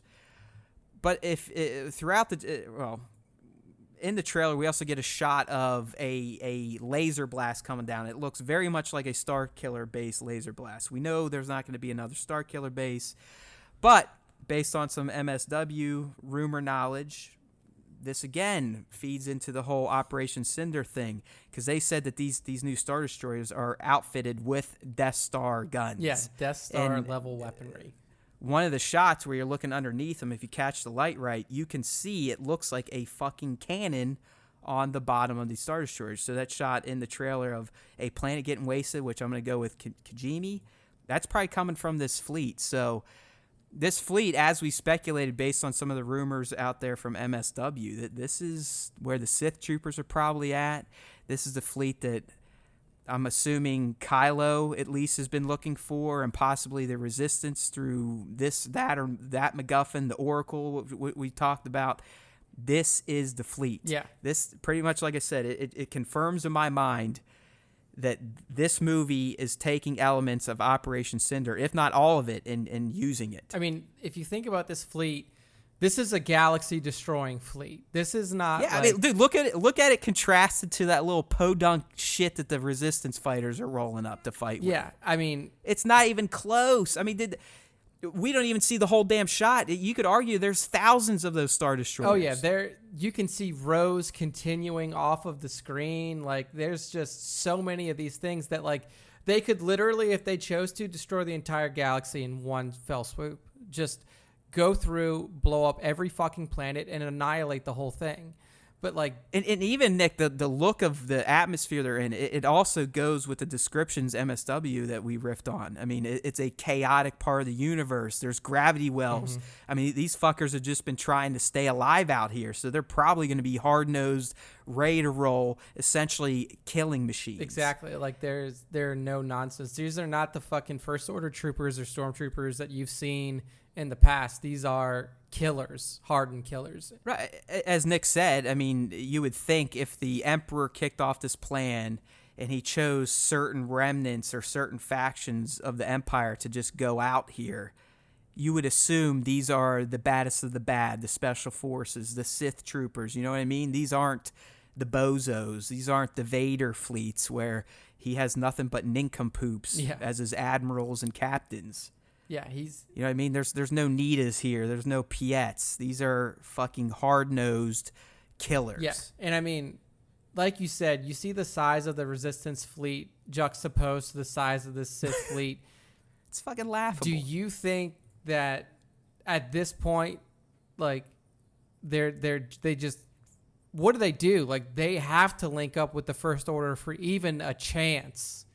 Like, there's not a shot on this planet. That is a very good speculative thought, my friend. I wasn't even thinking that could be a possibility where they're all like, because we've kind of heard that through Palpatine's influence, possibly Kylo has been looking for this and he thinks it's meant for him, but when he finds it, the whole haha, just kidding, fuckhead, thank you for allowing me to return, now you're all gonna die. Yeah, exactly. Like, so that's when they're like, oh shit. Then, as you said, maybe wow, that was great, Nick, maybe the First Order and Resistance teams up. Yeah, I mean, that's the only, I mean, one blast from one of those fucking Star Destroyers would wipe out the entirety of the Resistance fleet.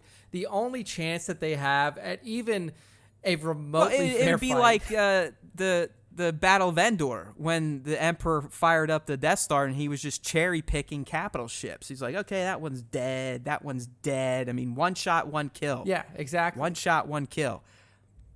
The only difference is that this fleet now has the ability to fight the individual fighters, like the little ships. So it's going to be... Because we've heard that the Sith troopers essentially have their own form of tie, and they can eject themselves out of it in space and kick on their jets and fucking fight. Yeah, like that was the problem. It's going to be nuts.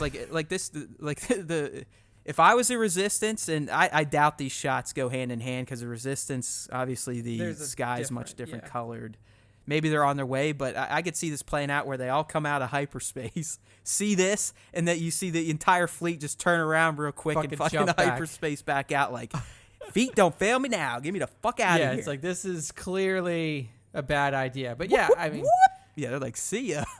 I mean, you know, is it likely that we see a team up of the Resistance and the First Order? No, it's rumors that we've heard before. I like it though, Nick. I really do like it. I do. Yeah. I think that would be fucking aces. Yeah. I mean, that would be a surprise. I mean, if you think about it, if they break this movie dude, it down, makes sense. I'm telling you right now, narratively, it makes sense if some of the rumors we've heard from MSW and the reliable people are true.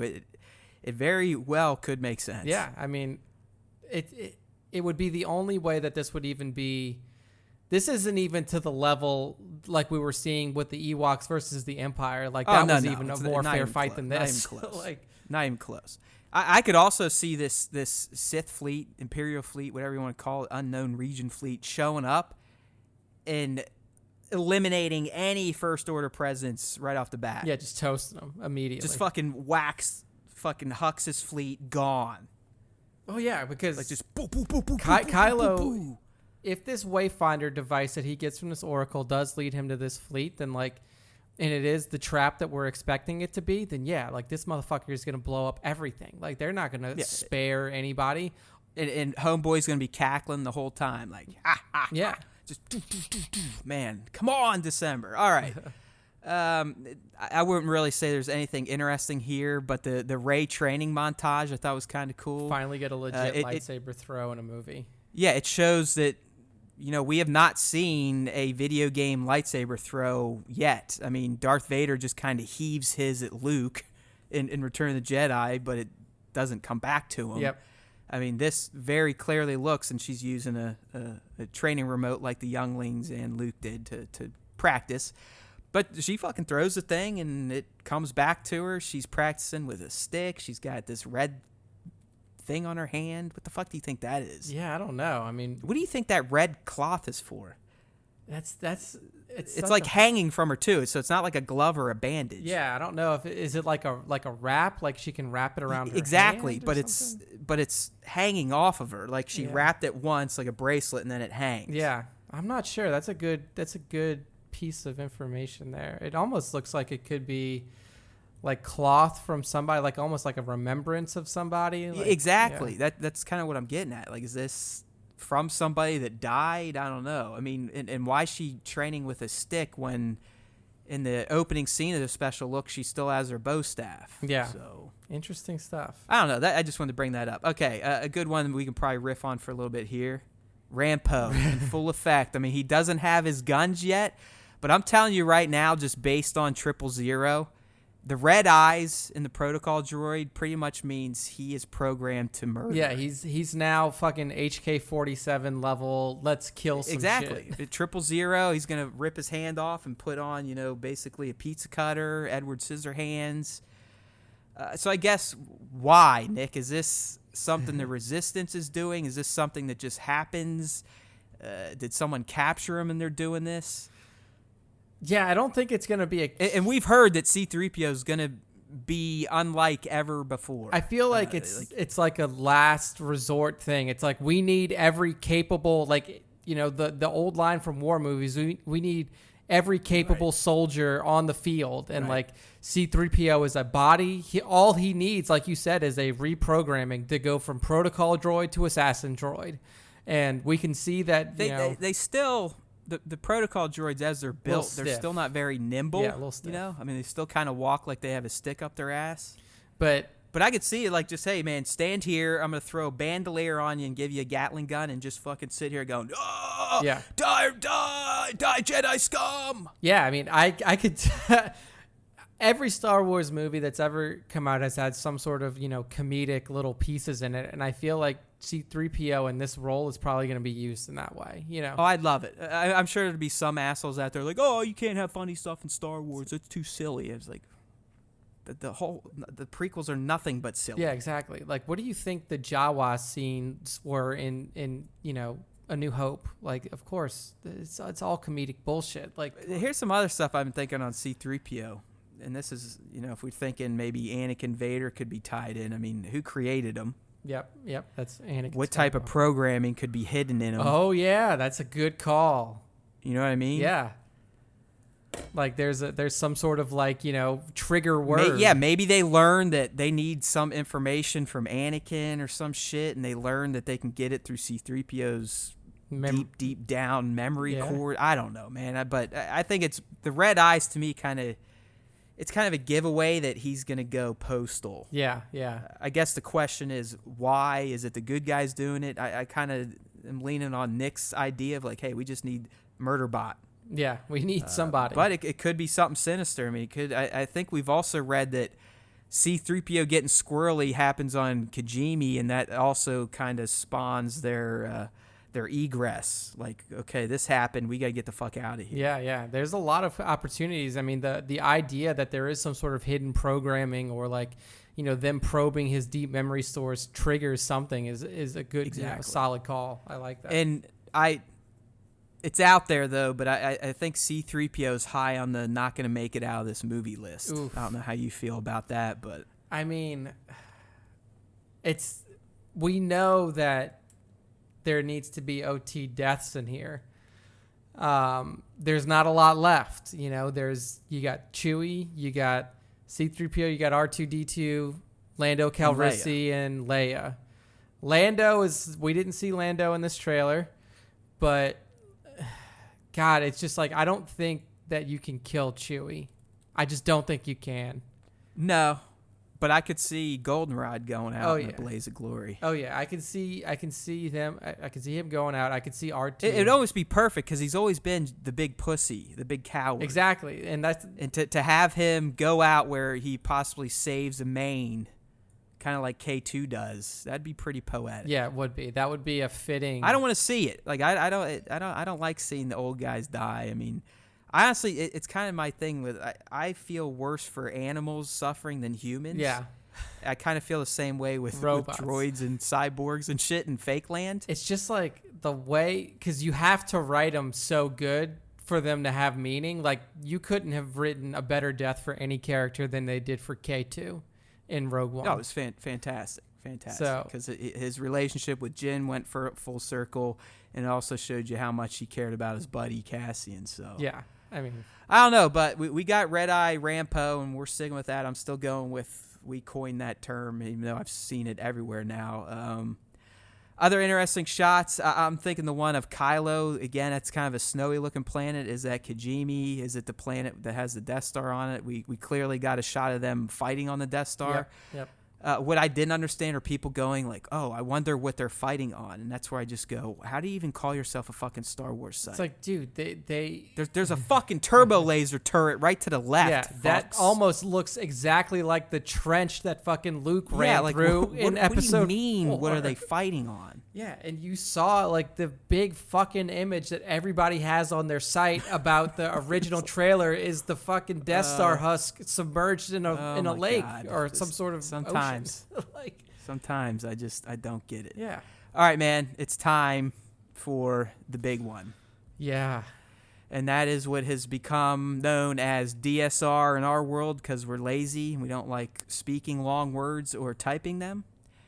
But that stands for Dark Side Rey. And my friends, this is Rey. Stop it with the it's not Rey. Yeah, I mean, it is Rey. Now, look at her fucking face. I got, we love your feedback on IG and all this. And I'm not going to buy into this. This isn't Rey. I mean, we got people saying, oh, it looks like it's Kerry Russell. No, that's fucking Daisy Ridley. Yeah, that is not. It's called, she has a very stoic looking expression, and the lighting is probably changing the shadows in her face to make it look more angular. But that's Daisy Ridley. Yeah, that is 100% Daisy Ridley. Also, and she Daisy Ridley came out and said and commented on the scene, and so did John Boyega. So yes, this is Daisy. Yeah. Now, let's speculate, Nick. So if you're unaware, this literally the end shot of this trailer, as we have a great line from the Emperor, basically saying, "Your journey nears its end," and right when he says that, we get this boom. Motherfucking Rey in a dark form-fitting dress with a hood with a red lightsaber that has two blades, a hinge, and can fold into a bow staff. That's kind of the funny thing is like this is what we've been calling for in terms of saber choice for her since TFA because she does rock the bow staff when she's fighting. Well, there's people getting bent on the design, and I threw up a post today to remind people that the hinged blade is not made up bullshit. It's in canon. It showed up in Star Wars Rebels when Kanan went to fight the Temple Guardians. They had a hinged double blade. Yeah. So look, one, you always need a new lightsaber in fucking Star Wars, okay? I like it. I don't care if it looks goofy or if it's impractical. If it, people are calling it the Sith Army knife. Dude, that was the first. That's what they said about Kylo's blade the first time it was, revealed in TFA. You can find the exact same like meme gifs around Kylo's blade as you see now. So. I mean, yeah, people are fucking idiots. Anyway, that saber's dope. But notice it also has the chaotic beam. It does. I mean, it's not flush like Vader used to get his red saber, or even Sidious. So Nick, I mean, lightsaber side, who gives a shit? I like it. That's not the important thing here. Dark Side Rey, dude, what the fuck? Dark Side Rey. I mean, like, what is this? I can remember us talking a long time ago, and I was saying like, Could Rey turn? Is this dark side a possibility? And we were always kind of against the idea because we're like, Disney would never turn their prominent female, protagonist to the dark side. Well, we see a little something here, but there's basically I'm going to call it three things out there, three main theories that make the most sense. Well, here's before you even get into that. By the way, people, Rey is not willingly turning to the dark side. They're not going to fucking show that in a trailer. So let's just get off of that. I mean, I equate this to if the trailer for Empire Strikes Back had Darth Vader literally saying, "Luke, I am your father." Yeah, like there's... Okay? So this isn't a shot of good Rey just falling to the dark side. No fucking way. All right? Go ahead. Yeah. So the three that we'll break down here are as follows. 1, it's a vision. 2, this is a clone. 3, she is possessed. So let's start off with 1. Thank you. You're not an idiot. Yeah, let's start off with number 1 here, vision. Obviously, this trilogy has been rife with visions all the way from TFA, TLJ, moving into TROS.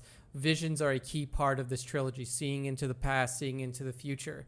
Now, obviously, with Palpatine reasserting himself into the galaxy, he has always had a deep, innate desire to find the most powerful Force user he can and turn them to his side and pull them over to the dark side.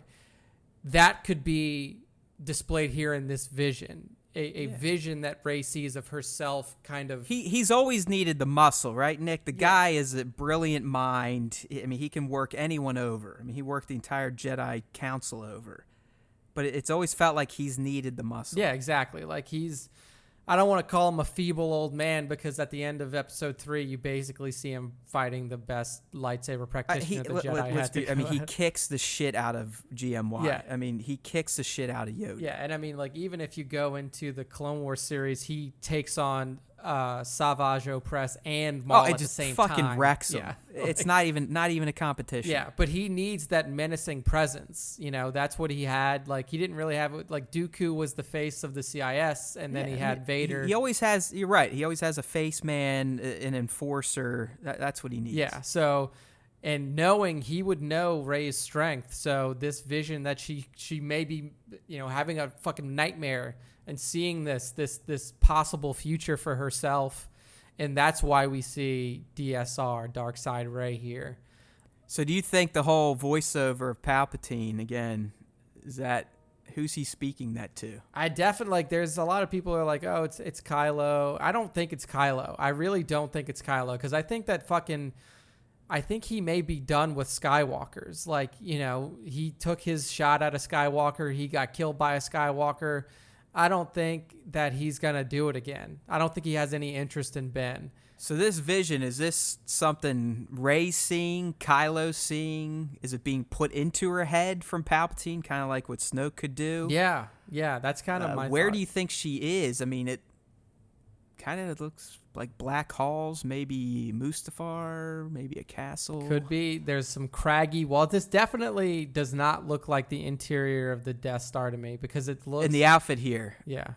I think it's going to be kind of that really, really dark crimson, kind of like what Sidious was whipping. Yeah. So or not do you think necessarily it's all black. I mean, the only... You can't tell because it's so dark, and then it's getting the red hue off of the lightsaber. Yeah. I mean, the only It's got a very... kind of shit. What Jedi kind of wore this? Barriss. Barriss kind of has like a Barriss offy feel, doesn't and it? Barriss ended up being a dark side user too. Right. There's a little bit of a cape going on there. She got the hood. I mean, Daisy's looking sexy as hell. The ring. I don't know if you in the first the image where she has the bow fully extended. Yeah, it's like a lot of people are making a case on that ring, saying ring. it looks like the one Leia's wearing in the first teaser. Yeah, I mean, it definitely could be. It's hard to see. I mean, I'd have to go back and like do some frame comparisons. I'm sure they're up there on the internet. So I mean, like that could, if it is, this ring, that could lend itself to being a vision. Like if Rey is wearing this ring, she's picturing herself, as she is in the darkness, like on the dark side. If it is a vision, I'm saying that this is a Rey vision that's being fed to her by Palpatine, like similar to what you think it could possibly play out like the one she has when she first touches the Skywalker family blade in TFA. Like what if it's like maybe she touches something and this goes through her head, sparks it, like just in Maz's basement, touches it like bam bam bam bam bam bam bam bam. Yeah, I mean, it's not a very long scene. We see a close-up, a pull-out, and then the extension of the blade. So it could be part of a vision like that. So, I mean, it's a very distinct possibility. I know that people are kind of discounting the vision part of this right now, but it's still possible. Hamill just tweeted out the Swiss Army saber meme that's going around. Yeah, I mean, look, dude, it's like I said, if you go back and look up old Kylo, like that first scene when we see in TFA when he ignites in the trailer for TFA when he ignites his saber for the first time in the snow on Starkiller base. There's like 85 blades come out. Yeah, exactly. It's the same thing. No, this is I'll be throwing this up on the site tomorrow for sure. It's fun. All right. So the second one that we're gonna touch on a little bit here is the clone idea. Yeah, and if you look at her, I mean, Daisy, obviously a good actress. She looks like she has no soul. Yeah. In these shots. I mean, very stoic, very robotic, could hint at a clone that is essentially devoid of emotion. A soul. Exactly. Right. No emotion, no soul. The idea for this clone theory comes out of a couple of things. Like the clone idea has kind of been passed around for a little bit, like forever. I mean, it's old legend stuff. Yeah. Like, I mean, wasn't Palpatine was cloning himself left and right? Yeah, Palpatine in the original Legends novels had I think there were at least 2 clones of Palpatine. Luke had to fight one of them, briefly turn to the dark side, and then ended up killing him. And then if we go back into the Legends video games, we find out that Starkiller himself was being cloned by Vader, and essentially what you had in that video game was a showdown at the end of Force Unleashed 2 that was Dark Side Starkiller versus you as Light Side Starkiller. And that's kind of what people are angling with here. And in clone, I know we were talking legend stuff there, but cloning is canon. I mean, there's a fucking movie named after it. Yeah, Attack of the Clones, the Clone Wars. We know that Kamino has basically a cloning facility, which is where all the clones came from. So it's not it's not something that's never been seen before, obviously. And we're not saying that Palpatine is sitting here creating a grand army of Reys. Yeah. There's oh my God. Sorry, people. There's people kind of speculating and riffing on that maybe, and come on, people, stick with us here. But Palpatine possibly created twins. Yes. Using Skywalker DNA. It's very... Either Anakin's or Luke's. Luke's hand's floating out in space somewhere, right? Yep. You would think that he probably had plenty of Anakin DNA. I mean, he had him on an operating table, for Christ's sake, at one point in time. If you think about that, how did Maz get the saber? That hand was attached to that saber. Right. So... We have one. And there was, I believe, and I think you can take this to the bank, one of the first shots that JJ considered was Luke's hand floating by. Yeah. I think I remember that. So, we know, because even somebody asked Maz, how did you get this? And she said, ask me later. Right. Well, hey, JJ, you're back now. Can you hopefully fill us in on that? Because those are the little lore nuggets that I love. I mean, that's the shit that gets me upset, not the way Luke acted. It's, hey, you never told us how the fuck she got the lightsaber. Yeah, no, like that wasn't just fucking, nobody gave that to you. That shit was gone. Right, right. So the clone thing, Nick, then if it's twins, it kind of plays into that Starkiller scenario where when it comes down to it, Rey is going to have to fight herself. And I think a lot of people would like to see that. I know I would. Yeah. I think that'd be badass. It'd be something we've never seen technically before in live action Star Wars. Yeah. I mean, if you think about another foreshadowing moment from TLJ as well, when she goes into that little, that version of the Force cave on Acto and she looks in the mirror, what does she see? Yeah, a lot of people are latching onto this. So, it's kind of, it makes sense. There's precedent for it. There's been some foreshadowing towards it. Who are her parents? It doesn't really matter who her parents are. She doesn't have parents. She is a clone. Essentially her parents would be Luke and then, whatever. Like she would just be a test tube. Yeah. Yeah. Fucking Petri dish and some Palpatine, like hocus pocus. Yeah. So that is a distinct possibility here. This clone idea. I mean, Palpatine essentially took over the galaxy based off of a clone army, and he's hoping that he takes over the galaxy again based off of the success of one clone. It's not as far-fetched as it may sound on paper. I mean, cloning is established. So let's get into the third one here, which I also want to kind of loop back into something we talked about with Kylo and the helmet. Yeah, so the third option here is possession, which is something that we've talked about heavily towards, the latter half of this movie coming into play. Possession is something that we assumed we also established in canon, new canon, Lord Momin. Boom. Yes. So it's there. We know it's possible.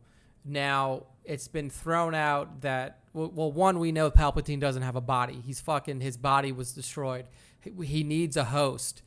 The initial rumor from MSW was this host was going to be Kylo Ren. So Kylo would do something. Or an object. Yeah. I mean, you've explained this multiple times. The only way Cis can persist if their organic body dies is to latch themselves, passing their essence to an object. Yes. Or a person, right? A person, an object, a place. The reason that a lot of these, ancient Sith are found in tombs, it's because of their essence is trapped there. Like they subsist. And they're kind of like the Egyptian kings and queens, where they felt like if they were buried with all their possessions, they could wake up with the shit one day. Exactly. Yeah. So the fact that MSW talked about Kylo eventually being possessed and then having to be, sacrificed in order to kill Palpatine, one final time. And like you mentioned, Matt, the precursor to that would be the helmet. So that's something that came up in the leaked footage that came out before the official stuff was released by Disney. And it's something that we've always seen in this new trilogy, the sequel trilogy. TFA, we see him talking to the helmet. TLJ still talking to the helmet. And then TROS, we see the helmet in this like capsule, this device that's holding it. Okay, yeah. So if you're a collector, essentially Kylo has this thing in one of the best, pristine, lockdown, airtight collector cases of all time. Yeah. So he clearly is still attached to Vader's helmet. And what we're kind of throwing out here is that what if all along Vader's helmet has been possessed by Palp's spirit? Yeah. I mean, think about how Vader takes Palp out. He's right up by his head. He's getting electrocuted. All this dark side energy's going into him. Palpatine clearly knew his fucking number was up.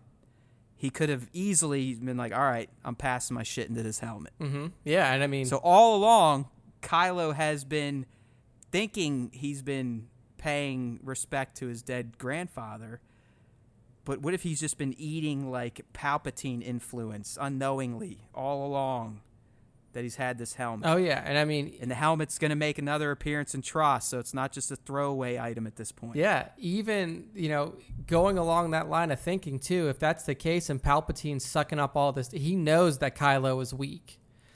So he's not going to go after Kylo. Like, if that's the case, like, Kylo isn't going to be his enforcer. Kylo would be his puppet because he knows he's weak. He can feel like he's heard Kylo is fighting between the light and the dark, and he can't. But he knows he needs to keep working him to eventually get him to the Rey. Exactly. And so what we're almost saying, or what Nick was saying with the possession, you know, maybe that is Rey, but she's been possessed, possibly from Kylo getting possessed and then passing it to her in death. Who knows? Yeah, there's a lot of possibilities for it. I mean, one other thing, you know, is a fun connection to make with the helmet is like, all right, Palpatine is dead at the end of, you know, ROTJ. What's the first thing Vader says to Luke after Palp's dead?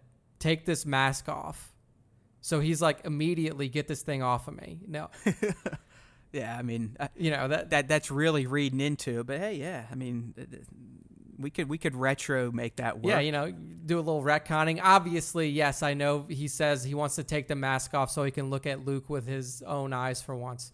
But still, I mean, and at that point, I guess Vader would have known about, because he's the one that fucking made it canon again with the Lord moment in the comics. So yeah, I mean, you know, you're right. Maybe he had an idea like, oh shit, man, it's a good chance he just passed himself into my helmet. Yeah, it's like, get this thing off of me, burn it, like, you know. Yeah, fucking yeah, exactly. That's why he burned him. Now we know. That was all off scene. He was saying through his Anakin's Force Ghost, "Hey, motherfucker, you better burn the shit out of this thing, like, get rid of and make this. sure no one ever finds it, because there's some bad juju in there." Yeah, exactly. Because like, we never knew why. We were like, well, what did he burn the body? Like, is he burning the suit? Like, we assumed that, you know, that Vader kind of, you know, became one with the Force, similar to Obi-Wan, and you know, we assumed that his body dissipated.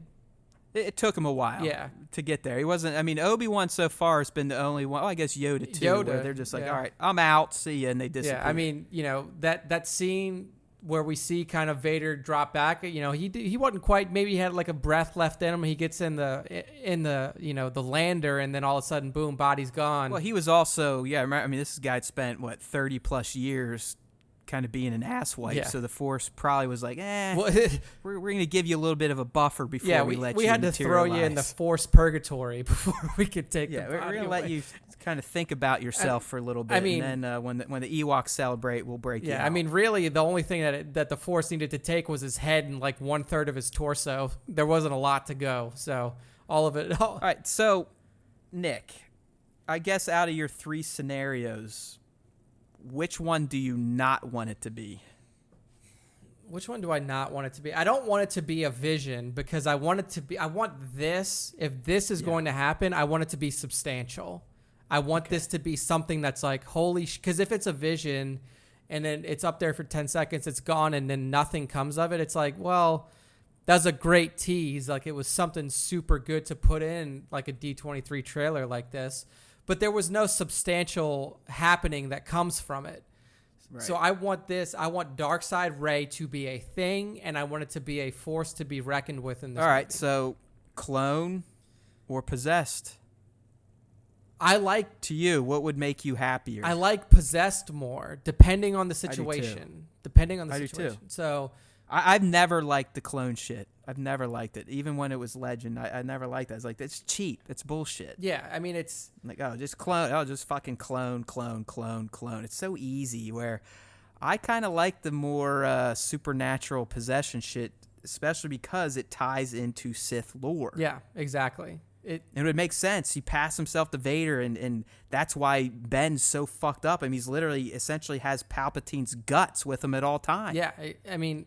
It's just like that energy is just subconsciously fucking the kid up. And it would make for a much more interesting interaction at the end of this movie. Like, Rey comes out possessed, and then her friends are there. Like, you know, if this is on the and again, if that's the case, what if Ben has to kill Rey? Exactly. And Ben's the one that survives. Exactly. Like, we are the Rise of Skywalker. Yeah, we're always under the assumption that Ben Kylo is the one to die here.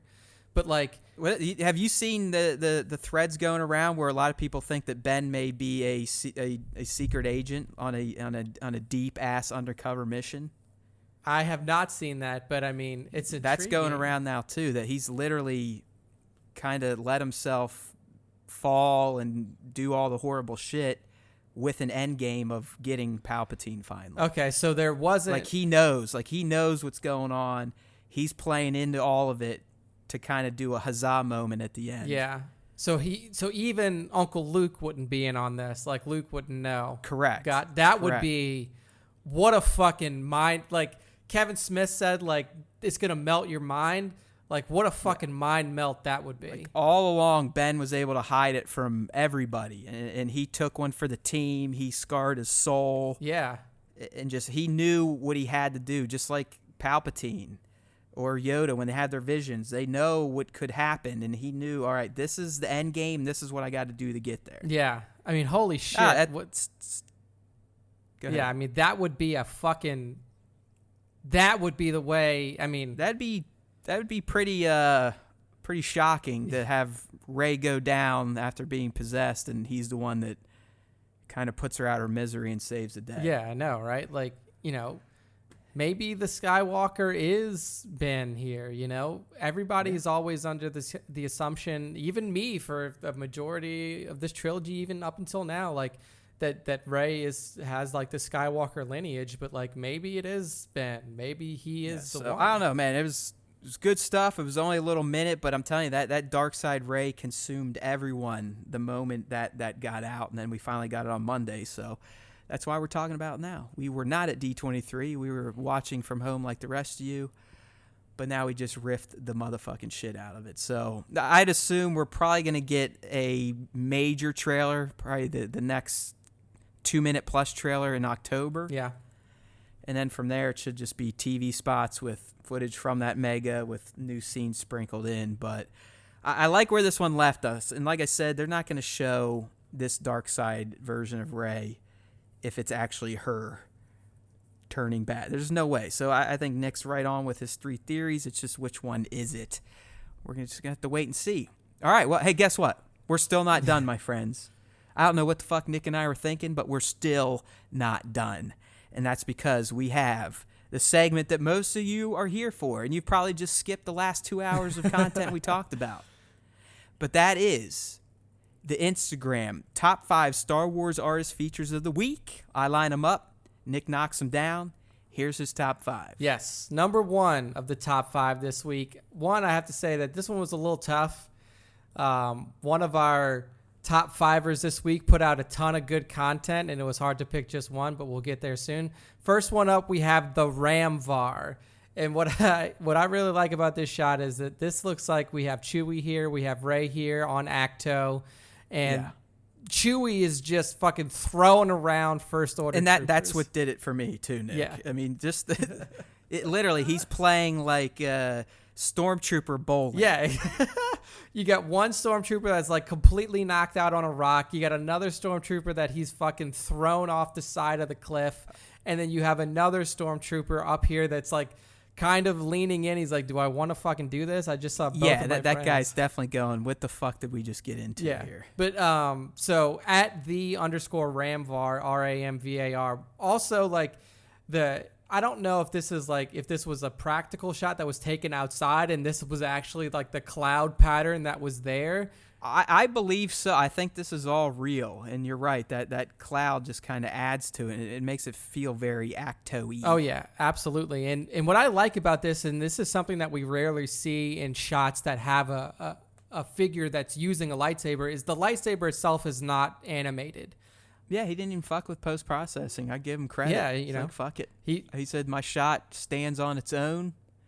I don't need any of that glowy bullshit. And he's right. To me, what caught my eye here, and I know that's kind of how you pick your top 5. That's basically how I select who to share every day, even though you toy photographers are doing great now with tagging and hashtagging Star Wars Time Show, because there's plenty each day to go through, and we appreciate that. But it's the pose, man, and it's in particular the Chewie toss. Yeah. I mean, he just perfectly captured what it would look like if a Wookiee threw a First Order trooper off a cliff. Yeah, It's fantastic. So yeah, perfect staging here by Ramvar, and just again beautiful background imagery here with the clouds. So if this is like practical outside stuff, fantastic. You must live in a very beautiful part of the country. Next up, we have a returning top 5 member here. This is at remember_the_clone_troopers. Remember the clone. I've got some insider information on Remember the Clone Troopers. Insider information. Okay, so yeah, I'll give a quick overview of this. And what we see is we have a stormtrooper or a clone trooper here on the ground, kneeling down, with his arms around Phase 1 clone too, like the fin helmet guys. Yeah, so it's the one with like like you said, Matt, the fin helmet, and then like the mask, like the full kind of connection of the mask. I really dug this clone helmet, to be honest with you. Yeah, it looks really, really fucking cool. And he's got his arms around a woman on the ground who's holding a baby. It was just a very emotional shot. Do you know who that woman is, Nick? Look close. Oh, jeez. She's from another popular culture franchise.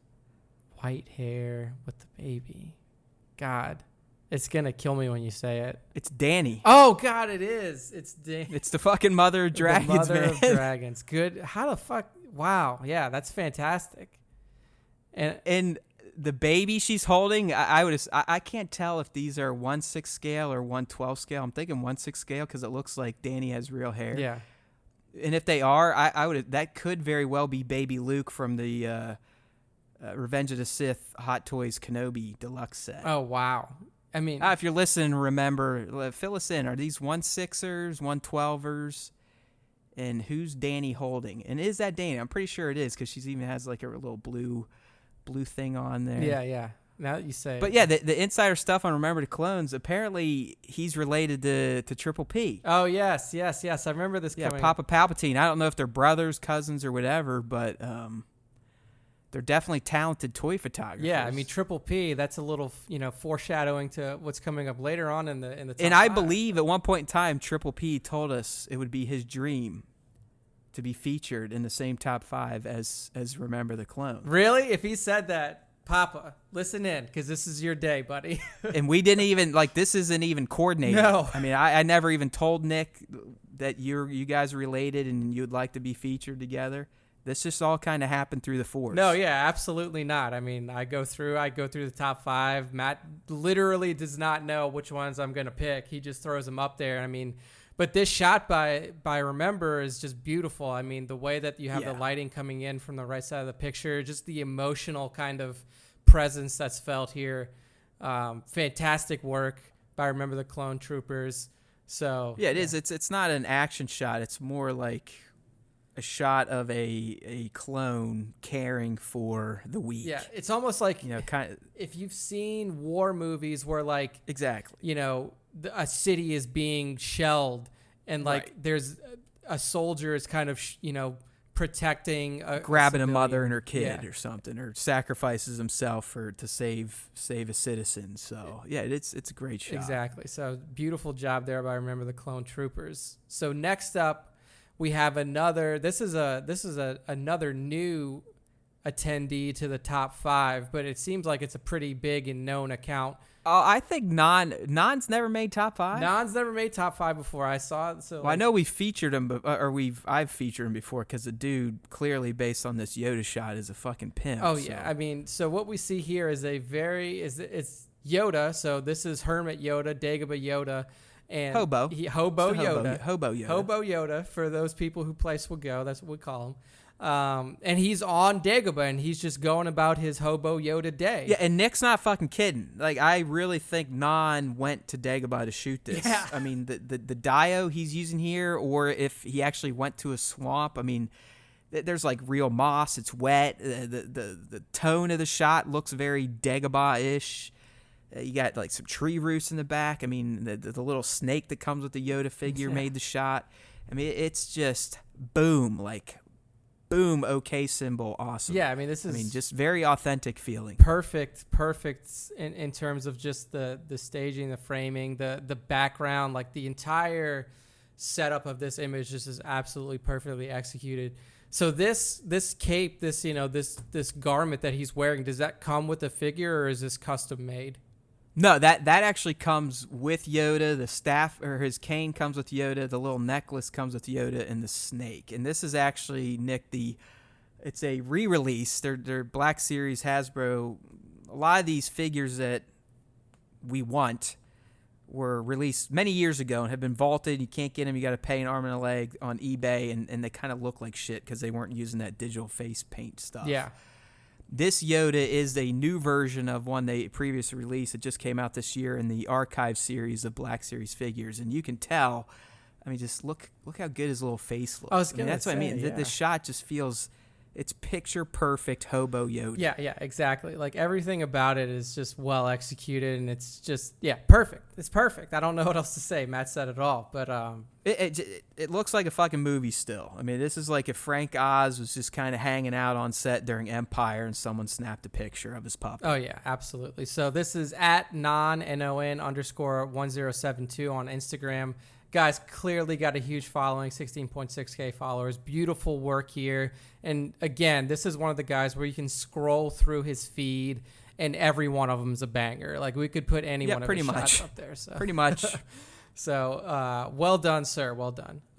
This next one, again, like I've said it in the past, I will say it again. If you have clones, if you have clone figures, they just get me. Like I'm gravitated towards the clone figures.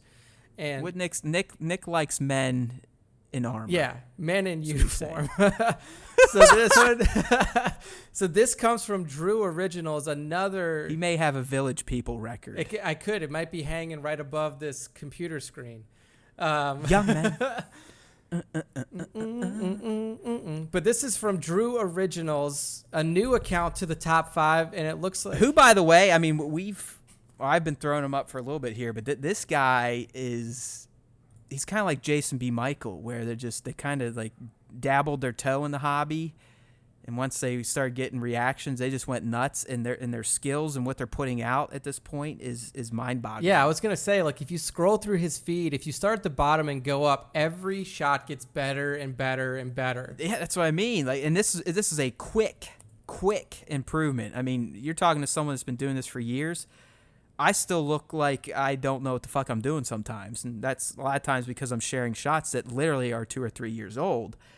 But just it seems like these new guys just like, hey, fuck it. They run with it. But the shot he put out here, Nick, is it's literally a remake of the scene in AOTC as the Battle of Geonosis starts. And you just see this big hazy cloud and all these blue bolts coming through and the Phase 1 clones running through it. I mean, it looks just like it. Exactly. Like you could... If I look at this and I don't know it's a toy photography picture, I think it's a movie still. It comes straight from the movie. Yeah. And like, look, we shit on AOTC a lot on this podcast. And if there's one scene worth recreating from AOTC, this was a good one to pick. Because like you said, it just like it does capture that kind of the chaos of war, like the war that just starts, like Yoda says in that scene, begun the Clone War has. Like, this is the moment that the Clone War starts. The clones come into Geonosis, the droid army is there, and then bam, they go. And this is one of the first shots you see. Just great atmosphere here. You put in some nice burst effects on the guns. It's really, I mean, this could be the first ever Attack of the Clones remake scene I've seen. That's a lie. Some people, now that they're there's a new GMY out and a new Dooku, so people have been kind of remaking some of that. Yeah. Okay. But no, I mean, it's awesome. And like I said, I have other shots of Drew Originals just kind of in the queue, but you people, and we're not complaining, we love it, keep it coming. It used to be, even I'd say 2 months ago, I kind of had to sometimes go out and hunt for shots. These days, dude, I'm essentially skipping over shots. We're getting so many tags and hashtags, this, that, and the other thing. So appreciate it, Drew. Your skills are getting better and better, and this shot is just kind of a culmination of the passion you're showing for this hobby. Yeah. Fantastic. Keep it up. We love seeing recreation. Beautiful stuff. So, number 5 here, and rounding out the Remember the Clone Troopers kind of talking point, we have Triple P, Papa Palpatine photography in here. in a beautiful mashup. Like if I saw this again, like this is one that I cannot believe is a fucking toy photography picture. Like Papa, so what we see here is Papa has a Master Chief figure on a Death Star Dio, and he has a bunch of weathered, stormtroopers. It looks like that is what is that, a scare? That's not a Scarif trooper, is it? Yeah, it Scarif is. The lead guy there, yeah, that's the shore trooper. Shore trooper from Scarif. And they're coming around, and you can see that they're like looking around the corner looking for Chief, and Chief is just getting ready to fuck all these guys up. He's got the spike grenade there. Yeah. From the Brutes, right? The Brutes had the spike grenades. I mean, it's just such a fucking It's great. I mean, shot. you're right. I mean, dude, these figures, and I'm assuming these are they're 112. So, I mean, they're maybe 6 inches tall. I mean, the framing he used here and the perspective, it makes them look like the hulking men that they are. I mean, John 117 looks like a fucking 7'5" tall Spartan. Yeah, exactly. I mean, and just the way that I don't know if it's the post-processing that Papa did, and obviously the atmosphere. Well, dude, he throws up great BTS for every shot now, so I'd imagine you could probably pull this one up quickly. And nope, I've lied on that. Oh no, yeah, he's got behind the scenes. Yeah, so I'm gonna have to look. It's a very simple setup. It's just taking the time, getting the poses, getting the lighting right. No, it's not that simple. Just kidding. He has 3 fucking layers to it. Yeah. To provide that depth of field look with the guys in the background. Yeah, I was looking at that one. God, yeah, he's got. Yeah, this is like a 1/6 shooter level shot. I mean, you got some Matrix stuff going on in here. He's got paint buckets doing something, and Litra cubes, loom cubes. I mean, there's so many troopers in here. Half of them probably aren't even in the finished shot. Yeah, like you can't. But they just add the authenticity to the look, the feel. Yeah, the depth, like you mentioned, like the depth of this shot is almost 5,000 likes on this shot, by the way, for him. Oh yeah, I mean this is a fucking masterpiece. I mean, I would have to say this has been his most popular to date, and I think it's because it's a mashup with 2 hugely popular sci-fi franchises. Oh yeah, and look, like I said, for Papa, it was hard to pick this week because before he put up the Halo one, like this one that we dropped in the top 5, he dropped a beautiful Dark Side Ahsoka shot with like 10 different red lightsabers floating around her, like wearing a red Sith robe. I mean, it was fantastic. So yeah, Pop is in the group with Jason B. Michael, Everton, I mean, Sir Dork, you name it. If they're putting stuff out there, it's worth sharing. It just comes down to let's try to spread things out a little bit. I like finding new people. Other people I know like us finding new people for them. But yeah, I mean, dude, Papa Palpatine, definitely an all-star. Yeah, I mean, I think this week we had 3 new people and 2 returning, and the 2 returning were, remember, the Clone Troopers and Papa. So It's a solid lineup. I mean, I don't know what else to say about this Papa shot. Like, again, this looks like it almost looks like it could be animated. Like this almost looks like it could be like a motion picture fucking capture. Well, there's a live action Halo in the works, right? I think it's on Showtime or something. Yeah, I think it's been in limbo for a little bit, but I think it finally kind of moved towards the end. I just know they cast like some boob to play John. I'm like, yeah, no. It's going to be interesting. You're supposed to see his face too, at least from what I've heard. But right, I've seen the guy. I mean, he's literally usually plays like a jerk off character. That's why I'm like, I don't get this. But nice, but whatever. This ain't Halo time. It's Star Wars time. In fact, my friends, it's time to say goodbye. And there's a lot of you probably said goodbye a long time ago because I think this is a new record for Nick and I, or it's up there. We're getting there. I know we've done 2 hours before. We're now a little over 2 hours. And I feel good. I feel like there's a lot of good content. D23 honestly was throwing stuff at us I wasn't expecting. I was not expecting to have to riff on a Dark Side Rey, but I loved it. And there's going to be more, my friends. Like I said, I think October-ish is when we should be expecting the next TROS trailer. So for now, all we can do is ask you to do your part, and that is to get over to StarWarsTime.net. Click around a little bit. We need a little love to the website too, because in the end, the stuff that's going to help us getting better access to content, ideas, rumors, things to speculate on is if we build our numbers. Our numbers for August, not looking too good. numbers for July were looking fantastic. So you guys either fell out of love with us or you're all just too busy drinking, smoking, tripping, doing whatever on August before you had to go back to school.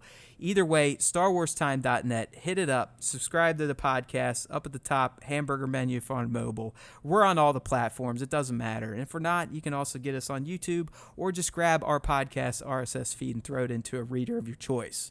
All right, my friends, get on it. It's coming. Mando, TROS, they're going to be here before you know it.